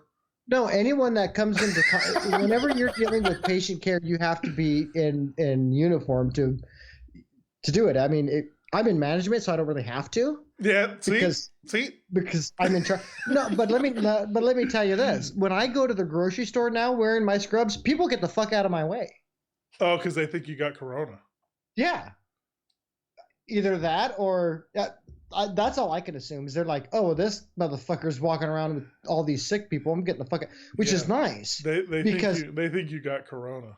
That's yeah. awesome. Well, I go into the store, and I have my mask on and I'm wearing gloves and all that stuff too, wearing my scrubs, and I go to the store and I just pick out whatever the fuck I want.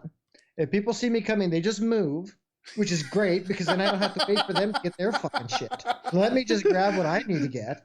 Get out of here. And I can get the fuck out of here. That's funny. So, but if I'm not wearing scrubs and I go to the store, then these motherfuckers are standing there for 20 minutes trying to decide, whether they should buy a bar of soap or deodorant. Then they buy Oreos instead and not the clean products. Look, when we went to the store, it was not last night, but the night before, the ice cream section was wiped out. I'm done.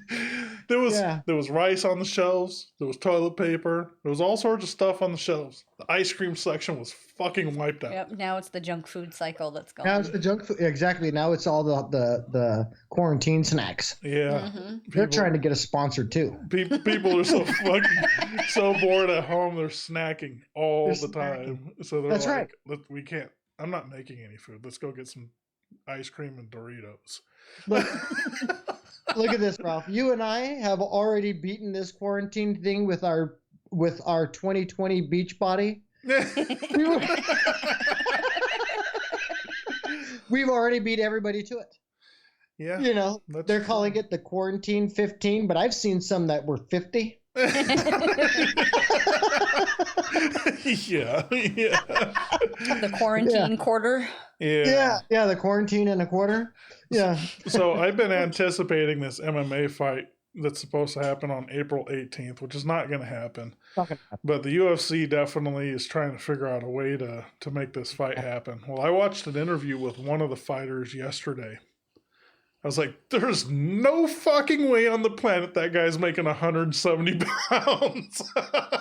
I was like, I don't give a shit if they do it next month. He is not making 170 pounds. I was like, that dude is about 200 fucking pounds right now. Easy. I'm like, he is sitting at home. I don't care if he's working out or not. He is gaining a lot of fucking weight. Yeah, unless he's doing the starve yourself diet. Yeah. It ain't happening. Which I'm sure he would do to make a fight, but he ended up in the hospital doing that shit before. Well, he's got the extra to worry about now. So. Yeah. Yeah. But I've noticed that, like, a lot of the athletes, because I follow fighting quite a bit. Yeah. A lot of them are putting on some pounds, man. Going to be moving up in weight class. They're going to have to adjust.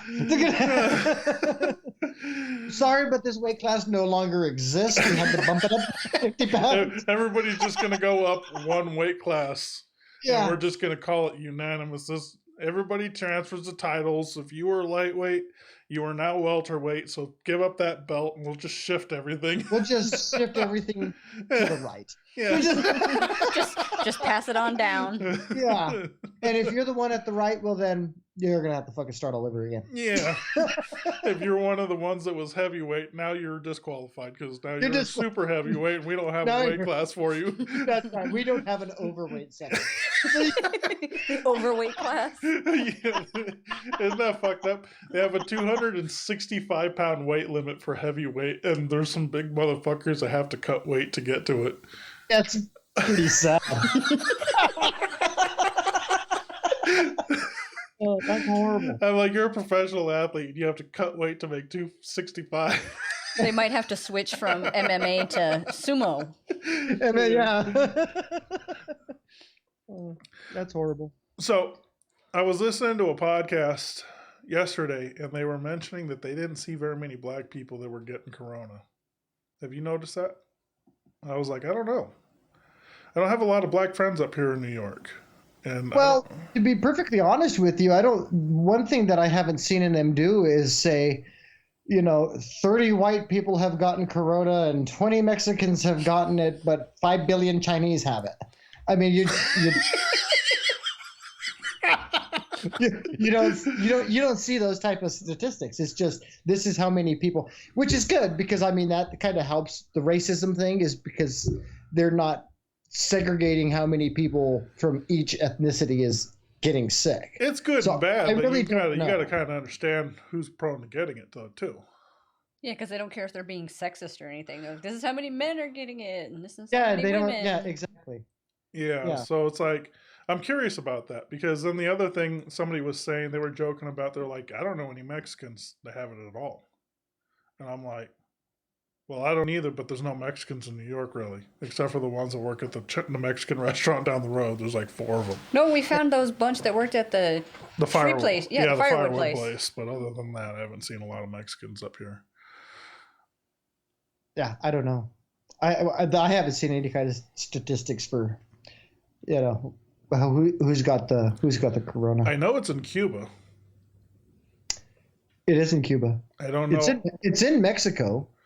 Yeah, so I'm curious though because I'm like, are there nationalities that are more prone to this than others? No, not for the purpose of segregation, for just the purpose of information. Yeah. I'm Well, like, I mean, it's like how redheaded people need to take more. They need to take higher doses of pain medication because of their tolerance to it, just because of their genetic makeup. is that true? It is true. Oh, I didn't know that. Yeah, they need, like, if they're going to go into surgery, a redheaded person needs more anesthesia than the average person. I didn't know that at all. Wow, that's interesting. Yeah, and I don't know. It all started in China, so we could just assume everyone that has it is Chinese. Look, They're Asian descent. That's why they have it, right? it is so fucked up. No, we're going to be specific, Angela. So It's China. And it's named after a Mexican beer, so they probably got it too. Yeah.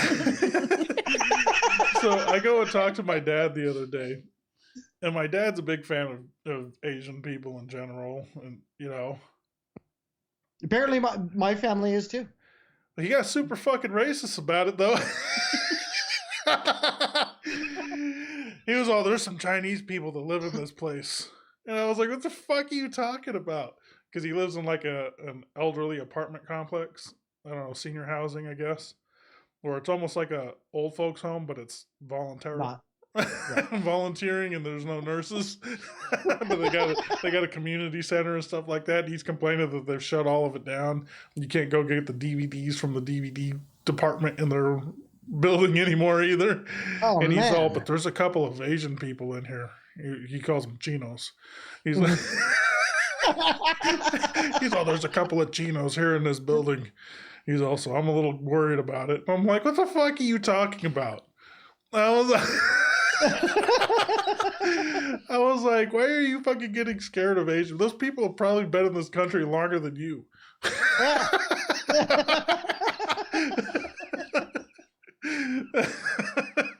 And if anyone's going to catch anything, it's going to be him. Yeah, because he's as dirty as it comes, and he doesn't understand social distancing at all. No, he does not. He was telling me, it's all bullshit anyways. They keep telling 6 feet away, but he's all, if I'm outside smoking a cigarette and I blow the cigarette smoke, he's all, it goes like 20, 30 feet down the road. Yeah. He's all, and he's also, you can't tell me that the virus isn't traveling that far too. And I was like, well, that's a pretty valid point. He does got a point. That makes sense. They just don't want you physically touching anybody. Well, that's not going to happen. No, I mean, that's kind of retarded. You're just going around touching strangers. That's what people do. Yeah, people touch people. That's how people came to be. That's how we keep reproducing. Not necessarily. You can just touch yourself and you can reproduce. I don't think anybody taught you about how babies are made. So let's have a conversation about the birds and the bees for Angela. You're I kind of want to hear Angela's theory on how this works. That's why they have sperm banks. So guys just have to touch themselves, and then that's how women can reproduce. They don't have to touch each other. Look, if somebody, Eventually, they're going to touch because eventually that sperm is going to go into that woman to make the baby. yes, So there's still touching involved. yes, it's just With medical instruments, no, not somebody's hand. Absolutely not, because that fucking cum shot flew out of my shaft and went into a cup. But it's still me. That was produced in my body. Right, but you didn't. So But was- you still didn't have to his touch DNA. another human in order to do it. No, my cum is touching you, touching the inside of your vagina. Yeah. It doesn't matter if it was from across the room or another state. That'd be if Ralph chopped off his finger and threw it at you and hit you in the face. You'd And be you were like, "Stop touching "Oh, me." You poked me in the eye. No, Dick, I'm over here. That's hilarious. That's what these women are going to start saying in the pornos. Oh, you just poked me in the eye.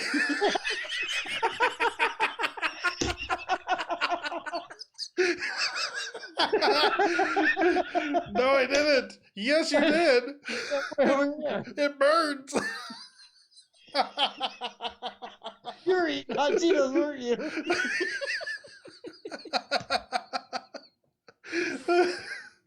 You're fucking disgusting. We're trying to have a serious conversation here, and you had to turn it into cum shots. I did no such thing.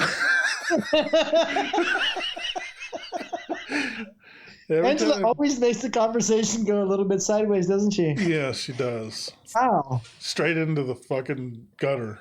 Right No. into the gutter. No, don't blame it on the little one. It's either a racial thing or it's a sexual thing or something always out of her mouth. No. Definitely inappropriate. Definitely inappropriate. See, ladies and gentlemen, Ralph and I are very normal people. It's just when Angela gets in the picture. No. Things Don't just start go lying. right. Don't start lying. I'm going to have to agree with that statement. Both of you are lying. Wholeheartedly lying. Look, we have video evidence of how this conversation went. Yeah. You know, I was trying to have a conversation with Mike about what he sold, and you immediately started thinking dildos. You were thinking it too. I just said it. I think we could make a whole entire podcast just on the dirty shit that Angela comes up with. Yes. Mm-hmm. No. Yes. You guys both have your own dirty, okay? I don't have any dirty. I washed my ass last I night. shower when I get home. There's nothing dirty. I gave myself a good scrubbing last night at like midnight. Mm-hmm. Yeah. What's going on here? She lives 2,000 miles away from me. I still know how you are. I don't know this woman over here. Hey, you married me. Are you trying to make me regret things?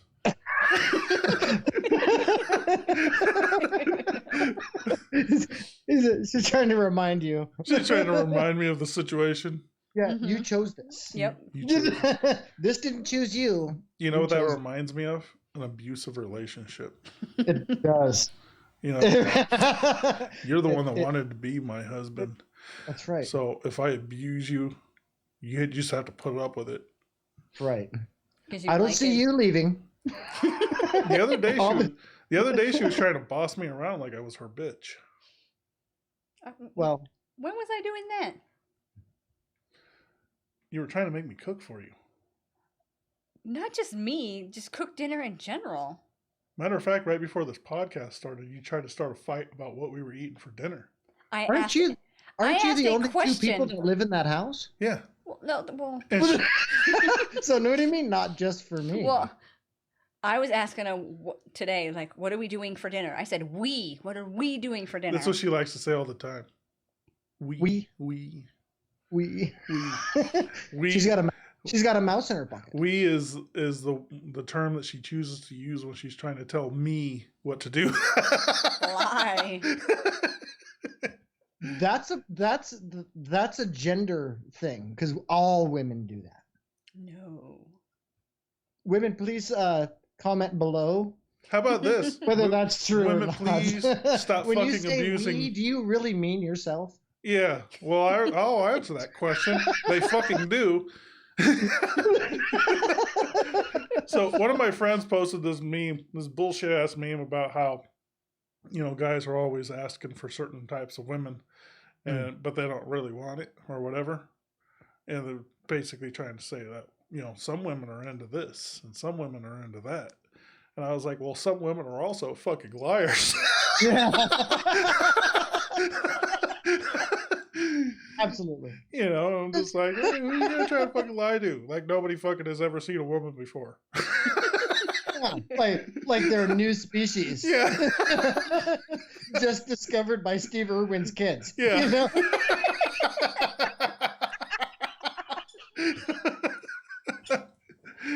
Yeah. I don't know about these creatures. Yeah. Maybe those are the ones that come from the alien brothel. Maybe. It's a new species of full of shit. Yeah. New species of bullshit. We're gonna have to start calling this Caca 19. Yeah. Novella Caca 19.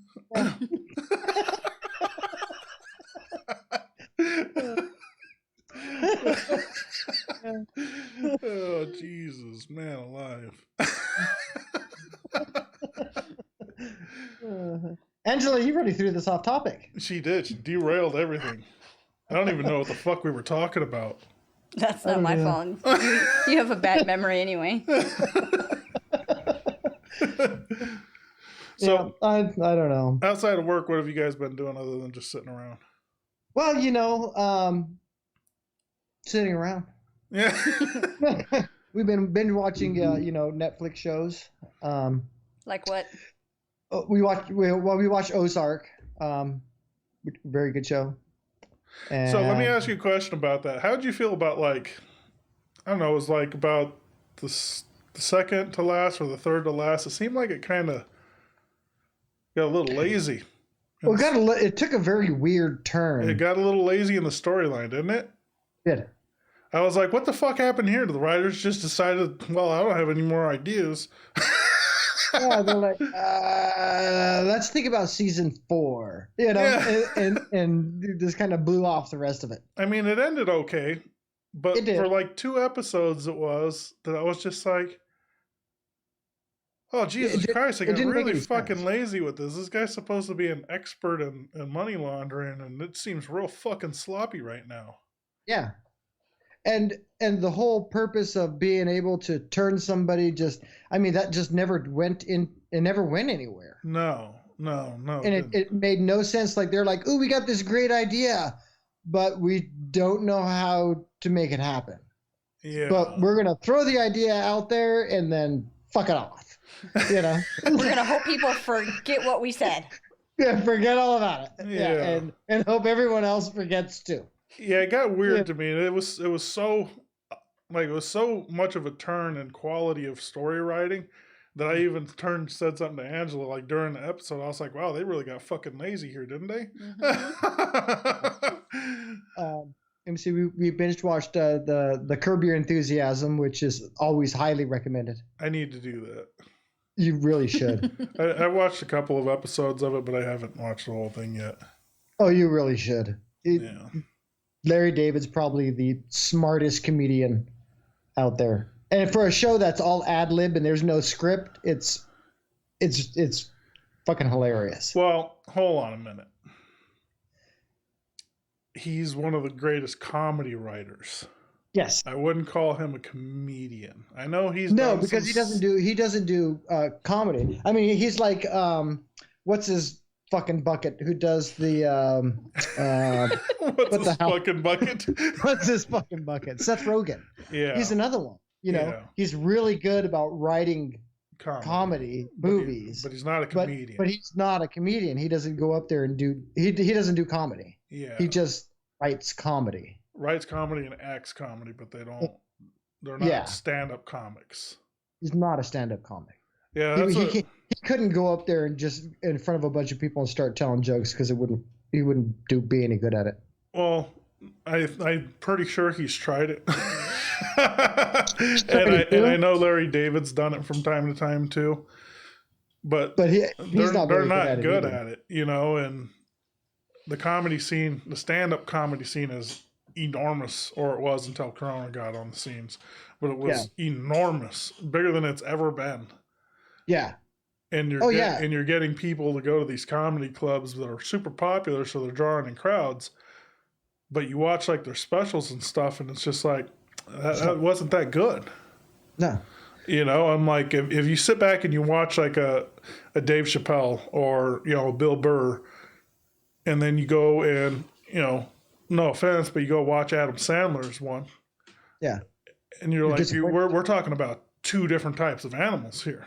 Yeah. You know, we're talking about a lion versus a kitten. Yeah. You know, those guys just go in there and they command that you laugh. And you go and watch Adam Sandler's stand-up deal, and you laugh because you feel like you're a part of this gimmick and the story. You're a fan of his. Yeah. But you're not laughing organically. No. Which is, it's quite a bit different to me. There's very few comics out there where you can actually laugh organically, where it's what they say is actually fucking hilarious. Yeah. Like Dave Chappelle is probably the best at it. Yeah, he's definitely at the top of the list. Bill Burr is fucking hilarious too. Bill Burr is fucking funny as hell. You know, and everybody talks about Joe Rogan, but Joe Rogan is coming into his prime. He wasn't that good back in the day. No. I've seen some of his stand-up specials, the older ones, and I was not too impressed with them. His latest one that he did was awesome. Well, he just wants to make money. I mean, that's why he did Fear Factor. You know, he didn't do Fear Factor because he liked it. He did it because he was getting paid a lot of money to do it. Yeah, well, I mean, and it put his name out there for him to do other things. Look, I think he's an authentic stand-up comedian. I think that is, I know that is an enormous part of who he is in his life. Mm. So I don't think that he's in stand-up for the money, because I know that there was a huge portion of his life that stand-ups weren't making that kind of money. But it was like his MMA stuff too. He doesn't do that for the money. No, he doesn't do it because he enjoys it. Yeah. I honestly just think that he's getting better, like leaps and bounds better. And maybe it's because his popularity is growing so much that he's just more comfortable. Yeah. But like, if you compare his last special to the one prior to that, there's a tremendous difference in growth. Yeah. Well, now that he's got time, I mean, you got to take a lot of these things into consideration. Is that, you know, he had to start somewhere, so he had to keep busy doing something, so that now that he has the time to focus on what he really wants to do, he's going to improve upon that. So, I mean, and that's basically with anybody. Yeah. You know, I mean, let's take you for example. You know, you go to work every day, and you know, you have your little projects on the side, and now that you're forced to stay at home, you probably jerk off better than anybody. Thought you could. It's actually pretty lazy. Get bored in the middle, just bored and disgusted halfway through, and just walk out of the bathroom. Clearly, he's not as creative as you are. Yeah. With that. But probably not. Yeah. He's gonna... Well, you'll say that when your eyes burning in the morning, Angela. You don't understand self-shame until you go into the bathroom and look at yourself with a handful of your dick. Yeah. And you just the tears start to well up, and you just walk out. Just give up. You're just like, fuck it. Yeah. This is what my life has come to. It hasn't came to anything.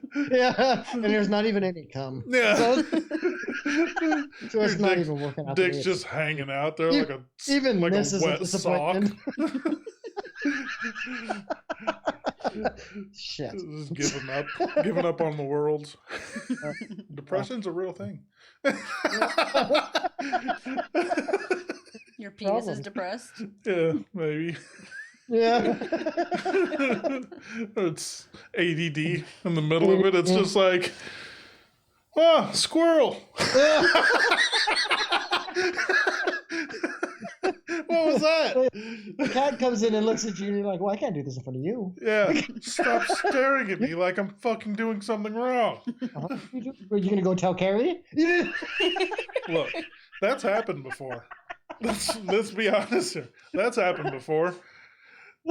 Angela's being nasty and making me participate in it, and then the cat just stands there and stares at me, and it's like, show's over. See, there you go, blaming me again. Yep. I'm like, Remember show's me? over. Yeah. The cat's fucking staring at me weird, and I can't That's stop right. fucking thinking about this fucking nasty ass cat staring at us. I know. Well, Carrie does that, and I'm like, get the fucking dog out of here. And she's, just leave her alone and finish doing what you're doing instead. I'm like, I can't. Fucking dog is here. Look at they trying to sniff my butthole. Yeah, I'm like, the fucking cock blocking dog. I'm like, since when did our pets turn into cock blockers? You remember my mom's dog, Baby, that Yeah. Grandma had for a while? So that dog was so funny because if you made it look like you were fighting at all, the dog would get really vicious and try to bite you. Oh yeah. If I hit you on the leg, the dog would be like, "Rah!" And it didn't matter who was doing it. It was like if you started fighting, the dog would get involved. Yeah. And I was an adult. I'm sitting here thinking, I'm like, man, that would have been fucking horrible to have a dog like that. You're over here trying to get some Oh, ass, and yeah. this fucking dog's trying to bite you. That's right. I would have been horrible. Next thing you know, it. Dog's got a Try- hold of your fucking nutsack.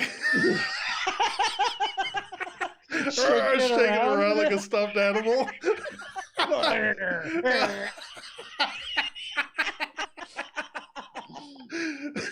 Yeah. That's There's horrible. There's this video that I ran across on, I don't know, I think it was on Instagram. Oh yeah, Derek Lewis, he's an MMA fighter, posted it.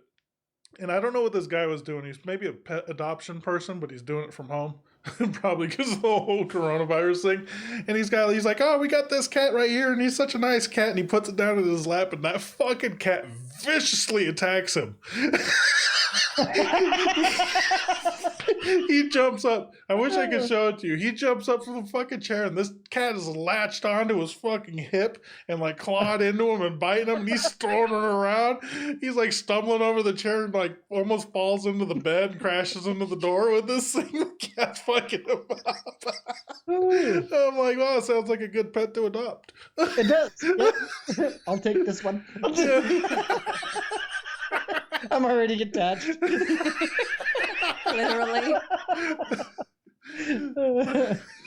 Oh, that's horrible. Yeah. So have Yeah. you got into watching that bullshit show that everybody keeps talking about on social media? Tiger King. No. Don't. What, did you watch it? We started I to. watched an episode and a half just out of obligation. I felt like it was important. Find out what people are talking about. It was research. For Look, what? Look. For who? You or for Ralph? Here's For what him. I'm going to say about this. There's a certain Angela's like, we need another cat. We do need another cat. We're only down to one cat and one ferret, so we need something Yeah. else. Yeah, we need another cat, and it needs to weigh 400 pounds. And it's your turn to feed him. No, yeah. So there's a certain population of this country that likes watching reality TV trash. Yeah. You know, and when I say reality TV, I'm talking about like Honey Boo Boo. Yeah. You know, Yeah. what are those First Wives of Atlanta or something like that? Oh, What yeah. What I are those have shows a- called? You know what I'm talking about. All those fucking Yeah. wives shows and stuff where just people are ghetto as fuck and acting like ignorant assholes. Hey, one Oh, of my higher up coworkers loves to watch those. So- you know who I mean. Yeah. So now Well, we like watching My 600-Pound Life, and every time that show comes on, I get fucking hungry.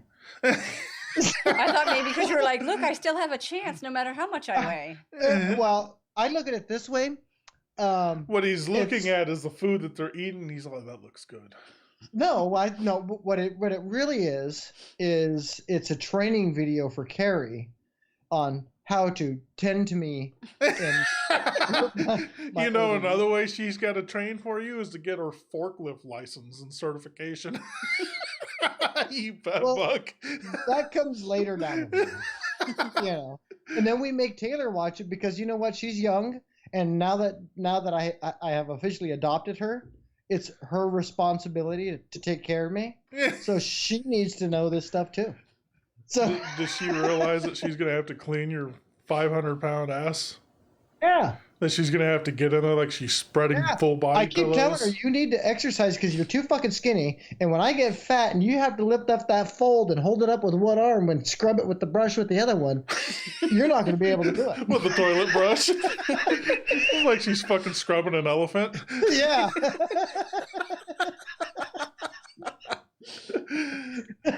Yeah. You're going to have to pick up my boob like a sandbag and throw it over your shoulder. Look, Don't there you get go racist, again. Angela. You said it, I didn't. There you go again, the both of you guys. And clean it up. Look, yeah, get your shit together. Just because you guys are pale doesn't mean that you can get racist. I was telling her not to get racist because she got racist the last time I said that. Yeah, but you Well, I brought didn't it up. say it this time. You brought it up knowing that she was going to get racist again. Well, I was trying to prevent it. Liar. Sound like some antagonizing to me. Yeah. She's like, ooh, I could say it again. Yeah.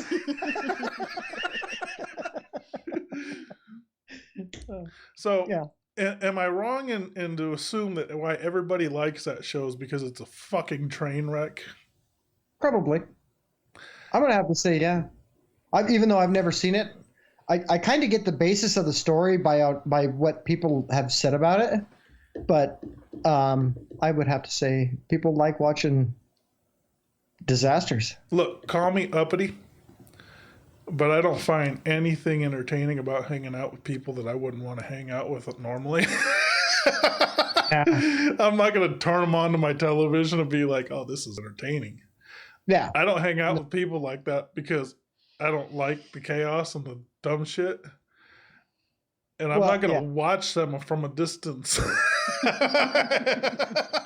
I do watch My 600-Pound Life because I have experience, because I have... It's research. I have used it.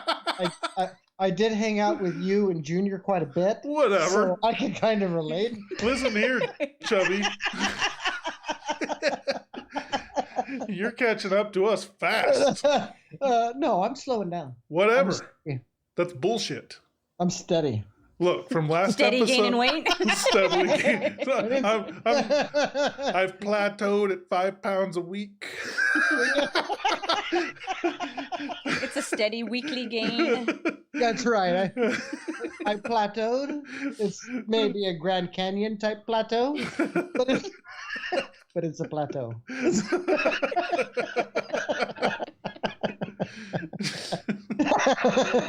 No peaks. So I'm like, when you go from episode 4 that he was in to episode 6, I think this is going to be, and you notice that your face is slowly getting swallowed by your fat neck. Yeah, why? Because I don't go to the gym anymore because they suspended my membership. Because you didn't show up? Well, no, because the virus won't let me go. Listen here. You can't run outside. You can't claim that you went to the Angela, run outside. You can't claim that you went to the Lazy. gym just so you show up and pay a membership. He goes there for the smoothie bar. He's like, I went to the gym today and paid my membership and went home and ate. I was actually very good about going. Carrie and I would go to the gym every other day. For an hour, and I would always feel like I had to hang my head out the window, to be able to breathe again. What? What are you talking about? Well, because we're working out, and I'm so fat, just walking 30 feet, you breathe heavy. So imagine if you're just running out of air, moving other body parts around a lot, for an hour straight. It's like a tidal wave effect. You get very, very tired. So, and then on the weekends, we would walk up and down the beach. Mm-hmm. And so I was, steadily losing weight, not at a a steep climb like this, but it was more like this. It wasn't a steep climb like this. It was more like a steep climb like this. Look, when you go to the gym, you clearly need to eat Sonic when you're done. Listen here. That's a requirement. When you refer to your weight loss as a climb, Right. you know that this is not a downhill. That there's nothing downhill going on here. Well, there was one time I put on Facebook that I had started taking photographs of myself, so that I could show, my weight loss, but it's just a slideshow of me getting fatter. And that's basically what my life is summed up. Your slideshow looks like you've been stretched out. Yeah. It's fit to scream. You're like, somebody put this flip book in here backwards. Yeah. Yeah. You're going the wrong way. Yeah. Yeah. Yeah, the pages seem to be getting larger too. The paper you started out with is really small. Now it looks like poster board. It's those rolls of like butcher block paper. It just keeps going. That's right. It just keeps going. Yeah, it turned into a scroll instead of a flip book. Scroll. That's right. One of those machines that they have when they print newspapers. Yeah. You got a reel. Yeah. No, hold the page sideways. Yeah. Yeah. All right, man. I think, where are we at? We're probably over 2 hours at this point. Yeah. Yeah, I think so. I'm going to have to eat something, speaking of being fat. Yeah, I need to eat too because I haven't eaten anything today except for a cupcake. You're a goddamn liar. No, I'm not. Yeah, you are, because I see those fucking rice cakes on the desk behind you. Nobody intentionally eats rice cakes. Somebody is. Carrie has to because she can't have gluten and she can't have a whole lot of carbs because she's diabetic. So, rice cakes it is. And you eat them too. I only eat the little ones, but That's I ate the bag of yesterday. Listen here. All those rice cakes in that bag are the same size. It doesn't matter if you want to say one is slightly smaller. In that bag, I don't eat that bag. Fuck that. Those things are like this thick and round, and I eat the little ones that are like this big. Bite size? Yeah. So instead of eating one big one, he eats like 20 little ones. 35? Yeah, he eats a whole box of little ones. Yeah. And Mike's like, and those ones don't have any flavoring on them. I need mine to be covered in sugar and cinnamon and everything. The ranch ones are much better. Oh, that's fucking disgusting. Oh, they're fucking wonderful. You're gross. sick. Yeah. I almost throw up in my mouth. Yeah. Go buy yourself a bag and eat that. Those things are basically styrofoam. I'm not that desperate for ranch food. flavored styrofoam. Gross. I'm not that desperate for food either, but I really do enjoy eating. Now, I'll eat those cookies that are like styrofoam. I had some the other day. Oh, those wafers. Yeah. The strawberry wafers. The strawberry styrofoam cookies. You know what I'm talking about? He's like, look, I'm not having a thick piece of cardboard. I want a thin one. Mine have. It has to be flavored. They're easier to bite into. Mine have frosting. Mine have frostings and they come in sticks. It's just like eating fish sticks, except for they're styrofoam and frosting. Strawberry frosted fish sticks. Strawberry frosting fish sticks. Yeah. Sounds delicious. Yeah. So, anyways, man, are you ready to do your job right this time and not mess it up, Angela? I don't know. I can't make any guarantees. I'm hungry, so that's impaired my judgment right now. Yeah, I keep telling her, I was like, look, if you don't make any mistakes, I don't have to do any post editing. And since I told her that, I've been doing nothing but post editing. Too much pressure. Well, I remember the show starting off with a post edit. Yeah. 2 minutes in. Yeah, it did. That wasn't my fault. That though. was your fault. Yeah. And it was my fault because I didn't catch it. The last episode, everything went great. She even actually finished well. But then she tells me after it was recorded that I spelt our guest's name wrong. Ooh. And I was like, I've added too many L's to her name because I was in a hurry to change it. And She was on your show before. How could you fuck that up? Why because you I was just typing. My keyboard's kind of fucked up. I don't really like it. Mm-hmm. So I didn't notice it. And the L's are very close together. And I was like, oh shit, I got to change her name real What quick. do you mean L's are close together? When you There's write, only one L on the keyboard. no, when you type two L's, they're very close together on the screen. And I was in a rush and my dyslexia didn't catch it. So Yeah, that's what happened. I get it. So then it took me hours and hours worth of posts to try to fix that. So yeah, hopefully we get our shit together this time. I hope so. I hope so. Well, Angela, when she's obviously in charge of the computer or something, and you guys are sharing the screen with me so I can see what your screen looks like. Yeah. That mouse is fucking going all over the fucking place. Like, it's a distraction.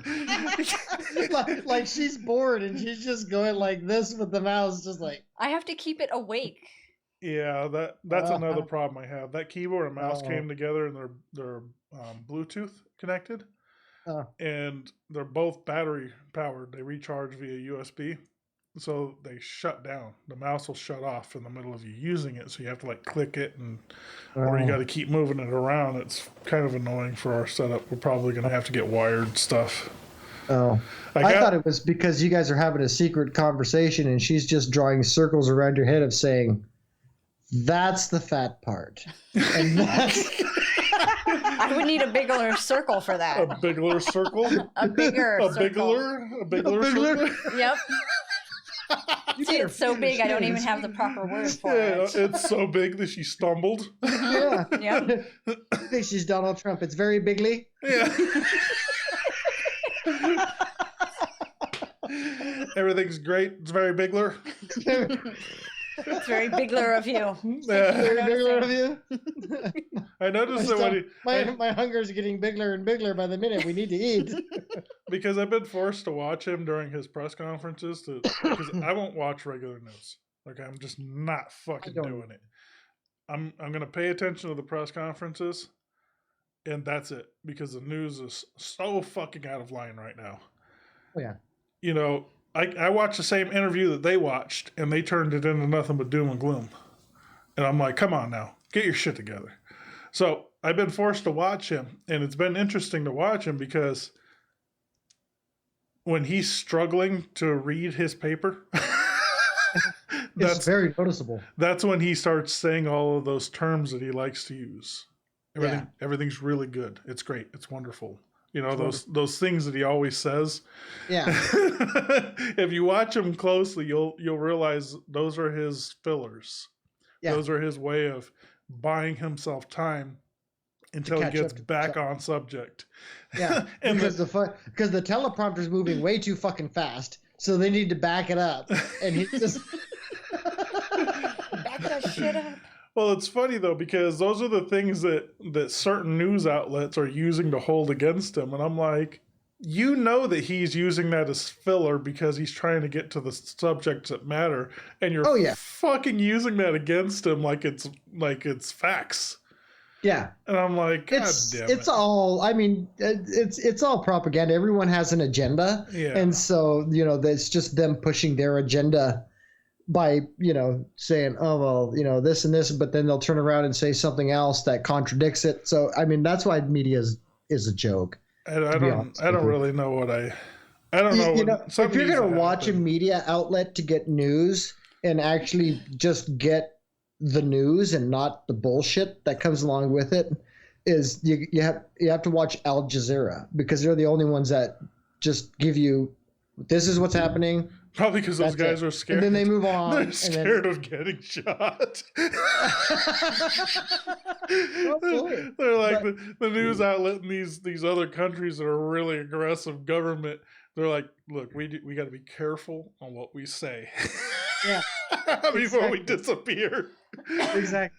So we just gonna stick to the facts here, because if we give our opinion, we're gonna end up wearing some hood and some fucking dirt hut somewhere. Yeah. It's unfortunate, but it's true. Yeah. I've talked about it. Look, what we do here is considered media, and the freedoms that the media has as far as what they can publish and everything gets very murky in terms of freedom of speech. It all kind of meshes together. But the FCC is going to give you a fine for all this stuff that Angela puts out there. Yeah, well, they can't yet. I guarantee they're going to try. The show hasn't gone live yet? Well, no. The FCC doesn't regulate the internet yet. I'm sure that's But once they catch on? Yeah, I'm sure that it's heading that direction. Yeah. But something's got to happen with our regular media. I don't know what the fix is, but it's not good. There was a news article last night that I was watching this video, and I know what it was. It was one of the representatives of Florida was complaining because 3M was not selling them any masks. Mm-hmm. And he was explaining to the news what the situation was, and what it is 3M doesn't actually sell to anybody as a company. They supply their distributors, and their distributors sell to the third party. Yeah. And as a result, the states are not able to go to 3M and purchase directly from them. Well, this representative from Florida was saying, that's all fine and dandy. Whatever. It is what it is. The problem is that when we go to the distributors don't want to sell it to us. They'll take our money, but they won't ship it to us because they're out of stock. Because their priority is these other countries that are coming to them paying more and paying cash. Yeah. So they're basically, the 3M distributors are treating this like a bid war with the supplies that they have. And they're leaving states out hung to dry. So I'm watching this, and that's one story. But I'm watching this, and it was on ABC News, I think it was. The amount of fucking fear mongering and dog shit that they spewed out during this video that I was watching was so overwhelming that I'm like, what are you doing? Yeah. I mean, it was so blatant that I was like, I know what you're doing, but I don't know why. And I don't know why it's legal, but I don't know what the fix is. Yeah. I'm like, you guys already have the world's attention. Why do you have to do that? Because you're not making the situation better for anybody. Because they have an agenda, and they want to be able to push their agenda onto everybody else. And the best way to get people's attention is to scare the shit out of them and let them know that the only solution is them, and that's it. And the only way you're going to find out how you're going to be able to cure anything is if you make sure you donate money to us or pay attention to me. It's an attention whore type of scenario. It's strange. I don't really know what to make of it because you already have their attention. The media news is supposed to stand for notable events, whether in sports. Mm-hmm. And they turn notable events into everything.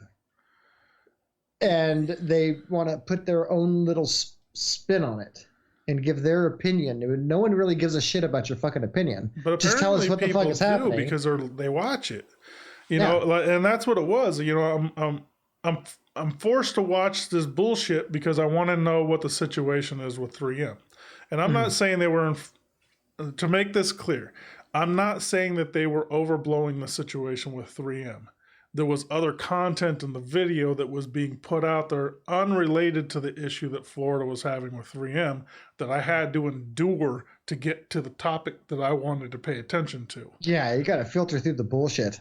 And all of that bullshit was, look, if I'm an 80-year-old woman or man sitting at home because I can't go nowhere and I'm watching the news to try to educate myself on what I need to do to be safe because I'm high probability of getting this and potentially dying from it, I'm going to be horrified. Yeah, watching absolutely. that. I'm going to be so fucking scared. Well, it's the way they're portraying everything is this is the apocalypse. Yeah. No zombies involved, but Yet. this is yet, but that might happen. Now, and they're going to have everyone out there wearing masks now because the CDC said today that everyone should be wearing some sort of a fabric mask just to reduce the risk. Yeah. So everyone's going to be. I mean, you already see people, and I know you have people on your newsfeed that do this that are wearing their bandana or they're decorating their mask to look like they're Stylish. Peter Piper Pumpkin Eater or whatever the fuck. Yeah, they're trying to jazz it all up, making it look like their masks are more stylish than next or whatever. Yeah, it's a fashion statement. That's the new thing, since now girls can't go to the hairstylist to get their hair done. Now they're going to put on these masks where they're the one that looked like a Muppet, that blue one. Yeah, the new purse. Yeah, it's the new purse. Exactly. They're going to have Gucci written on their face or Louis Vuitton. Louis Vuitton. Fucking dusk masks. Yeah. Hey, just give it some time because they already said like a couple of the fashion houses are already doing that. Oh, I'm 100% sure of it. I don't know, man. I just want to make some myself. I'm just concerned about it. Look, just put body parts as their mouth. 2 months ago, everybody would make fun of China because those people walked around wearing masks all the time. And for those that don't know, a big part of that was because the pollution in China is horrendous. Yeah. Prior to all of this. Well, if you really want to know the truth, I mean, there's a lot of Vietnamese and Asian population here, tons of them, especially close to where we live because Little Saigon is about like 2 miles up the road. And they always wear masks. Yeah. Before this even happened, when we moved here 5 years ago, I mean, everyone was wearing a mask. Yeah. And the purpose wasn't so that they don't get sick. The purpose was so that they could stay pale. What? Was so that they could stay pale. They don't want to tan. They want to look white. Remember what Vaughn told us? Yeah, you know what? I don't know. Okay. This gets into a slippery slope because people are going to think that we're off onto some weird shit. But I know for a fact. Because we were told firsthand. We have a Vietnamese aunt. And she told us firsthand that it is an Asian trend for people to be as white as possible. Absolutely. If you were a dark-skinned Asian, you were seen as low class. Yes, because you work outside. So that's interesting. This is true. I never heard that the mask was for that. I know that in the Chinese population, a big part of the reason why people wear masks in China is because of pollution. The pollution is so bad. Yeah. But my point is that 2 months ago, the people in this country would make fun of that. We made fun of Middle Eastern women wearing Middle Eastern garb. And now we're showing up to fucking Walmart in a trash bag. Yeah. Or a Halloween mask or whatever. A Halloween mask, or someone's got their fucking underwear on their face. And it's very weird. That was Ralph. He did that. I know. Yeah. But that was an underwear ninja. He did that before it was a fashion trend too. Yeah. Right, you should have put a patent on that. I didn't discover it. That Puerto Rican lady did. That's all right. If you didn't have the patent, you could have scored and did it yourself. But yeah, I don't know, man. I would be lying to say that I'm not feeling like I'm to the point of snapping. That's because you're in your house all day and you don't leave your domain. Go take Angela to work one day. I do. Get out of the house. Every day. I do. But it's every day. It's not that. I just trying to solicit a ride every day. Yes. Like I told him about that. I said, don't. I told him, and he said no. So but he doesn't give me a ride every day. Only on Wednesday. So I go back to work on Monday because our employer, got an exemption. Yeah. Because of our work situation is dramatically different from other people's work situation. Makes sense. And the fact that we can't go to work doesn't make any sense because 9 times out of 10 we're on some boat working by ourselves. You know, Yeah. there's some situations where we may be working together, but it's few and far between. So it doesn't make any sense that we have to be, sent home, given the nature of what we do for a living. So on that hand, I'm very grateful that I get to go back to work. Yeah. But I have an overwhelming concern about what work is going to be when I get there. Yeah. And I think this is something that a lot of people may not be paying attention to. I know that there's a lot of people that are. Mhm. But when we are all allowed to go back to work, there's a bunch of It's us. going to be different. There's a bunch of us that are going to really have a hard time with it, and not Yeah. because we're used to not being at work. What we're going to have a hard time with is the overwhelming squeeze that's going to be put on us To get things done. Not to get things done. The safety squeeze. Mm-hmm. Okay, because you may have one person, and it doesn't even have to be management. You may have one person that works at the same location as you that's totally fine. Let's just get back to work, business as usual. We're great. Mm-hmm. Well, you may have somebody else that also works there that is still very scared. Yep, Yeah. I experienced that just a couple days ago. And I have somebody at work that does that. She tells me, she says, don't tell me if this is weird, but she says, because last weekend we had, a bunch of people come in to get melanomas removed. Mhm. And so, so of course, I want everyone to dress up, protect yourself, put on a gown and a mask and everything else. And she says, I went into the parking lot and stripped naked before I got in my car. I'm like, yeah, two things. One, that's not necessary. And, there's a lot of perverts out there. And you should not be getting naked. This is not a strip club. This is a medical facility. Yeah. I'm surprised you weren't like, what time were you in the parking lot? Yeah. Where's the security cameras? I'm like, everyone's going to start calling you, medical assistant Pepper. Something like that, because stripper name. She says, is that because I'm Hispanic? I'm like, probably. But there's a lot of people that are already like that. I mean, they want to come to work and they're ready to come to work, but they're scared and they don't know how to handle it. Yeah, and this is what my concern is. That even if when they allow everyone to go back to work, everyone having to wear masks and whatnot, it's probably going to have to last for a long time, because the disease isn't going anywhere. No. That's what my concern is. And I'm not saying that these people don't have valid reasons to be scared. Mm-hmm. And I know that you start talking about subjects like this, and everybody, you get those that are gung-ho, fuck this is bullshit, it's overblown, let's get back to work and stop being pussies.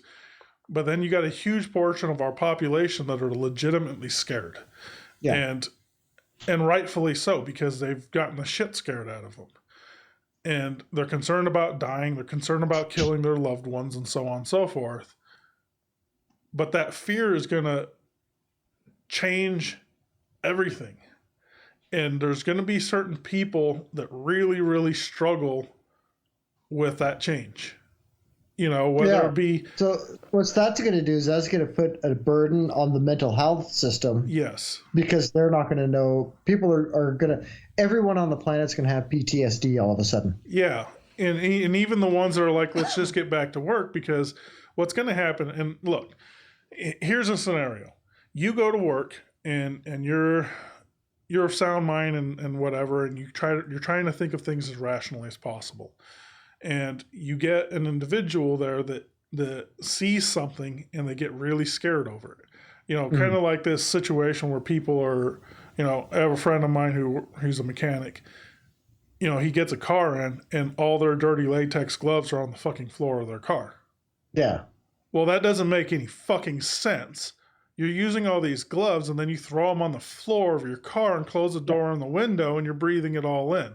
So put them in the garbage. Yeah. It's when rational-minded people start seeing excessive pressure being put on them in ways that doesn't make logical sense, they're going to get mad.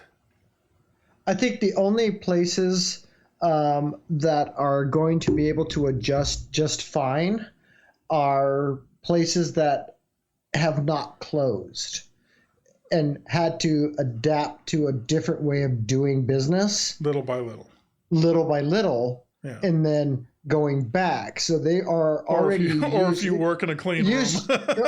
they're already used to having to do something that's drastically different than what they normally do, and have to do it a different way in order to be able to function. Yeah. Well, you're never going to be able to go back and function the way you were 100% before, because you've already adapted these changes, and these changes seem to be and are working. So you're going to keep those, and you're going to grow with that, and you're probably going to be better off. But the ones that are just shut down and then start back up again, there's no gradual movement into getting things going again. All the change and all the reaction is instantaneous. Yes, and that's where it's going to be difficult. You have a higher potential of volatility. Yes, that's going to erupt. And people that aren't working and they're collecting the unemployment, they're going to get used to that. A lot of people will, because most people are, be quite frank, lazy, and we're happy to be laid off because they can collect unemployment. And sure, that's a relief on your employer so that you can go back to work. But there's no guarantees in that, because even though your employer, let you go so that you can collect unemployment, and, it releases a financial burden on them, that employer still has to eat and pay their rent and keep their business alive so that it doesn't dissipate in the wake of everything falling apart. Correct. And then they have to find new employees because either you found another job or you're too comfortable on unemployment. Correct. Yep, there's going to be a lot of employers that just decide that when it's all said and done, they're going to be like, oh, no, we haven't let you go, while they hired all new people anyway. Yeah. Yeah. There's going to be a lot of weird they're going to stuff. find out, and this is kind of a shitty thing to say about, non-essential people, is that a lot of businesses are going to come back and be like, you know what, you really were non-essential. Yeah, we could get it done with half the people we had before. Yeah, we found out that we were able to operate and not have to pay rent for this building, so there's nowhere for you to come back to. Not just that, but don't ever underestimate greed. I mean, it's happening right now. So you get a business that now has an excuse to work off of a very limited workforce, and they're going to take it. Oh, yeah. And that is the truth. They're going to say, well, we don't have a choice but to work on a limited workforce, and you guys are just going to have to work harder because of this virus. There's people that are absolutely going to take advantage of that. You can't argue that that's not going to happen. It may not happen in a broad scope. I don't know. But there are going to be employers that definitely take advantage of that situation. Yes. And they can save a lot of money doing that, so the profit margin goes way up. Yeah. So I mean, the reality is that, when the government decides to let everyone go back to work, and I suspect it's probably going to be done on a gradual scale. Yeah. I don't know how they're going to do it. They definitely can't do it on the light is green, everybody go. Because what's going to happen if they do that is that it's going to become a race to see who gets to the top of the heap. Yep. Because right now the playing field's been level, and everybody that's business savvy knows that, and they know that in a situation like this, it's prime opportunity for growth. Yeah. And I mean, there's tons of businesses that are out there using this time to, be able to function and upgrade their business. Yes. The loans are getting easier for them to get, so they can bring in more equipment and prepare for expansion and growth. And, there's some businesses out there that aren't taking the chance because they're concerned, but there's others that are definitely taking the chance. And it's kind of like they're all sitting down at the poker table. And, the ones that play their cards right are going to fucking win, and they know that. Yeah. They know the stakes are really, really high, and some of them are willing to gamble big. Exactly. I just get, you can't underestimate the reactions of people. And I mean, just look at the reactions of everyone having to stay at home.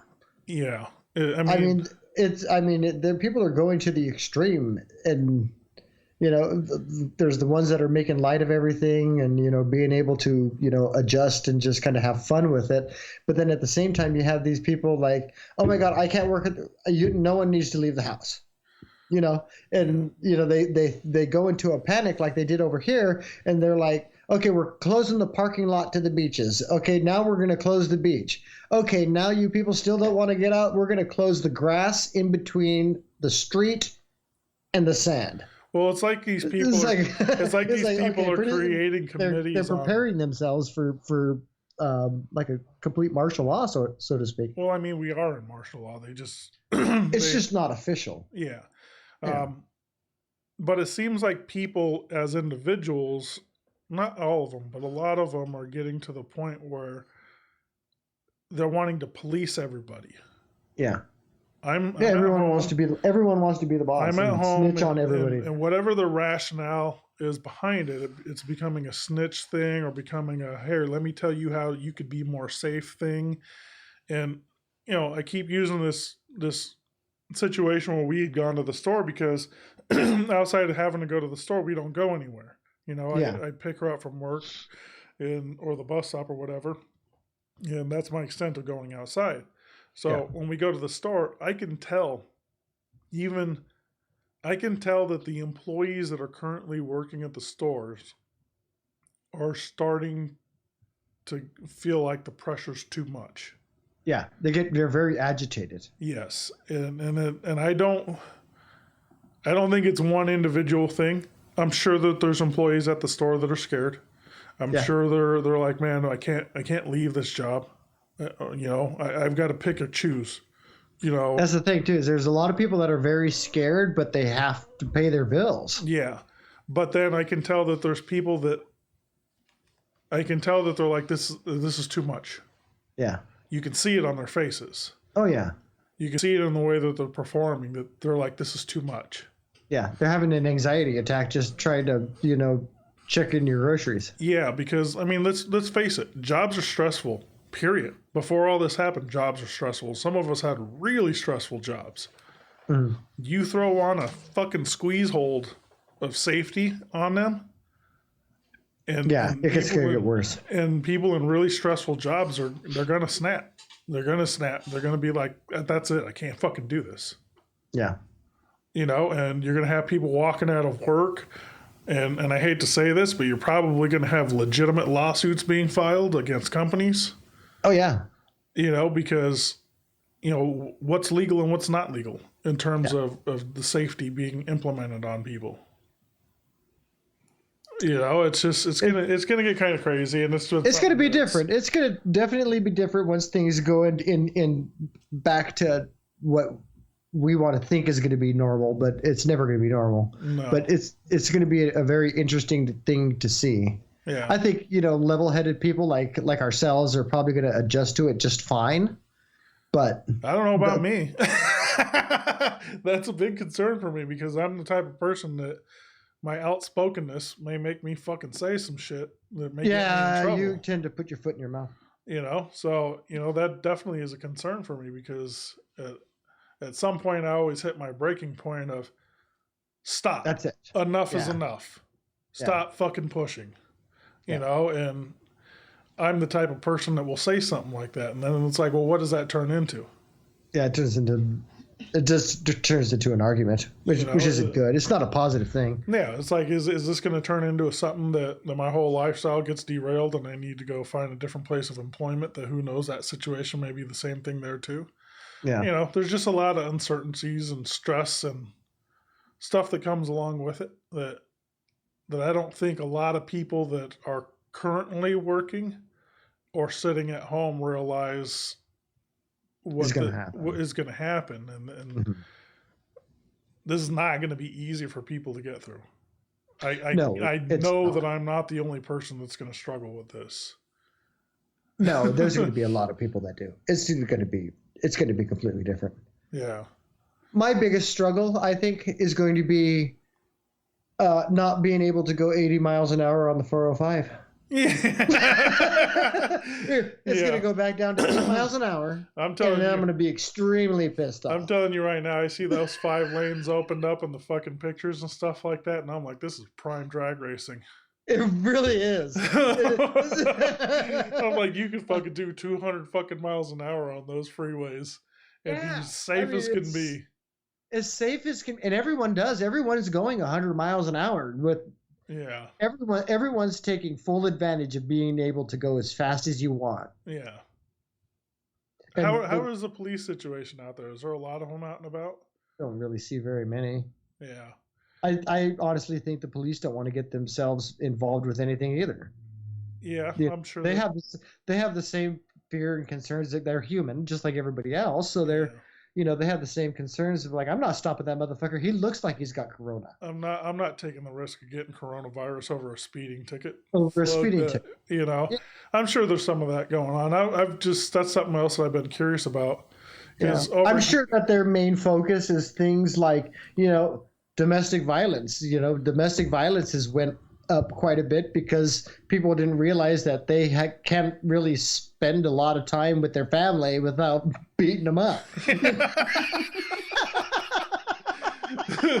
Well, not just that, but I mean the amount of stress that's on people, in a confined area, and like I said, people snap. And I'm sure that's real too. And it's like, how many of those cases are being ignored? Even still, because no one wants to go and deal with it. They're just like, nah, fuck that. There's bigger things to worry about, and I don't want to get sick. Not just bigger things to deal with, but let's be honest here. In a domestic violence situation, you go over to these houses where chaos is ensuing, and there's a high probability that you're going to have to snatch somebody by their fucking arm or neck and throw them to the ground and wrestle around with somebody. And it's the most dangerous part of a police officer's job is going to a domestic violence. Yeah, because the tensions are real because the people involved are close. Yes. So it's a dangerous situation to begin with. And now you have to worry about getting sick on top. Now you have to worry about getting sick. It's like, okay, so I'm not going to die by somebody shooting me. I'm going to die because somebody gave me the flu. Yeah.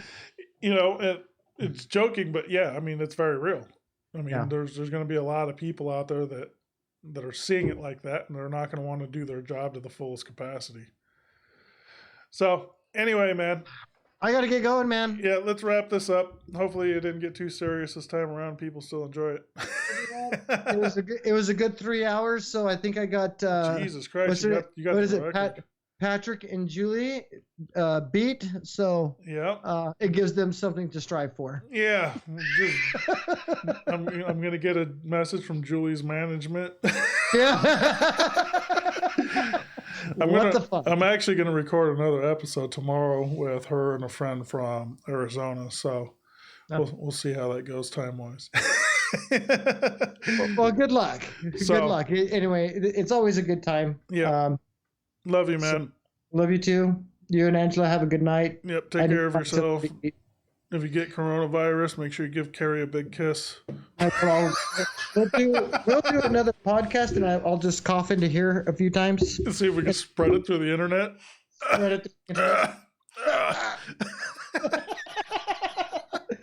All right. Love you, man. Talk to you All later. Right, you too. Peace out, everybody. Bye. Remember to subscribe, comment, like everybody.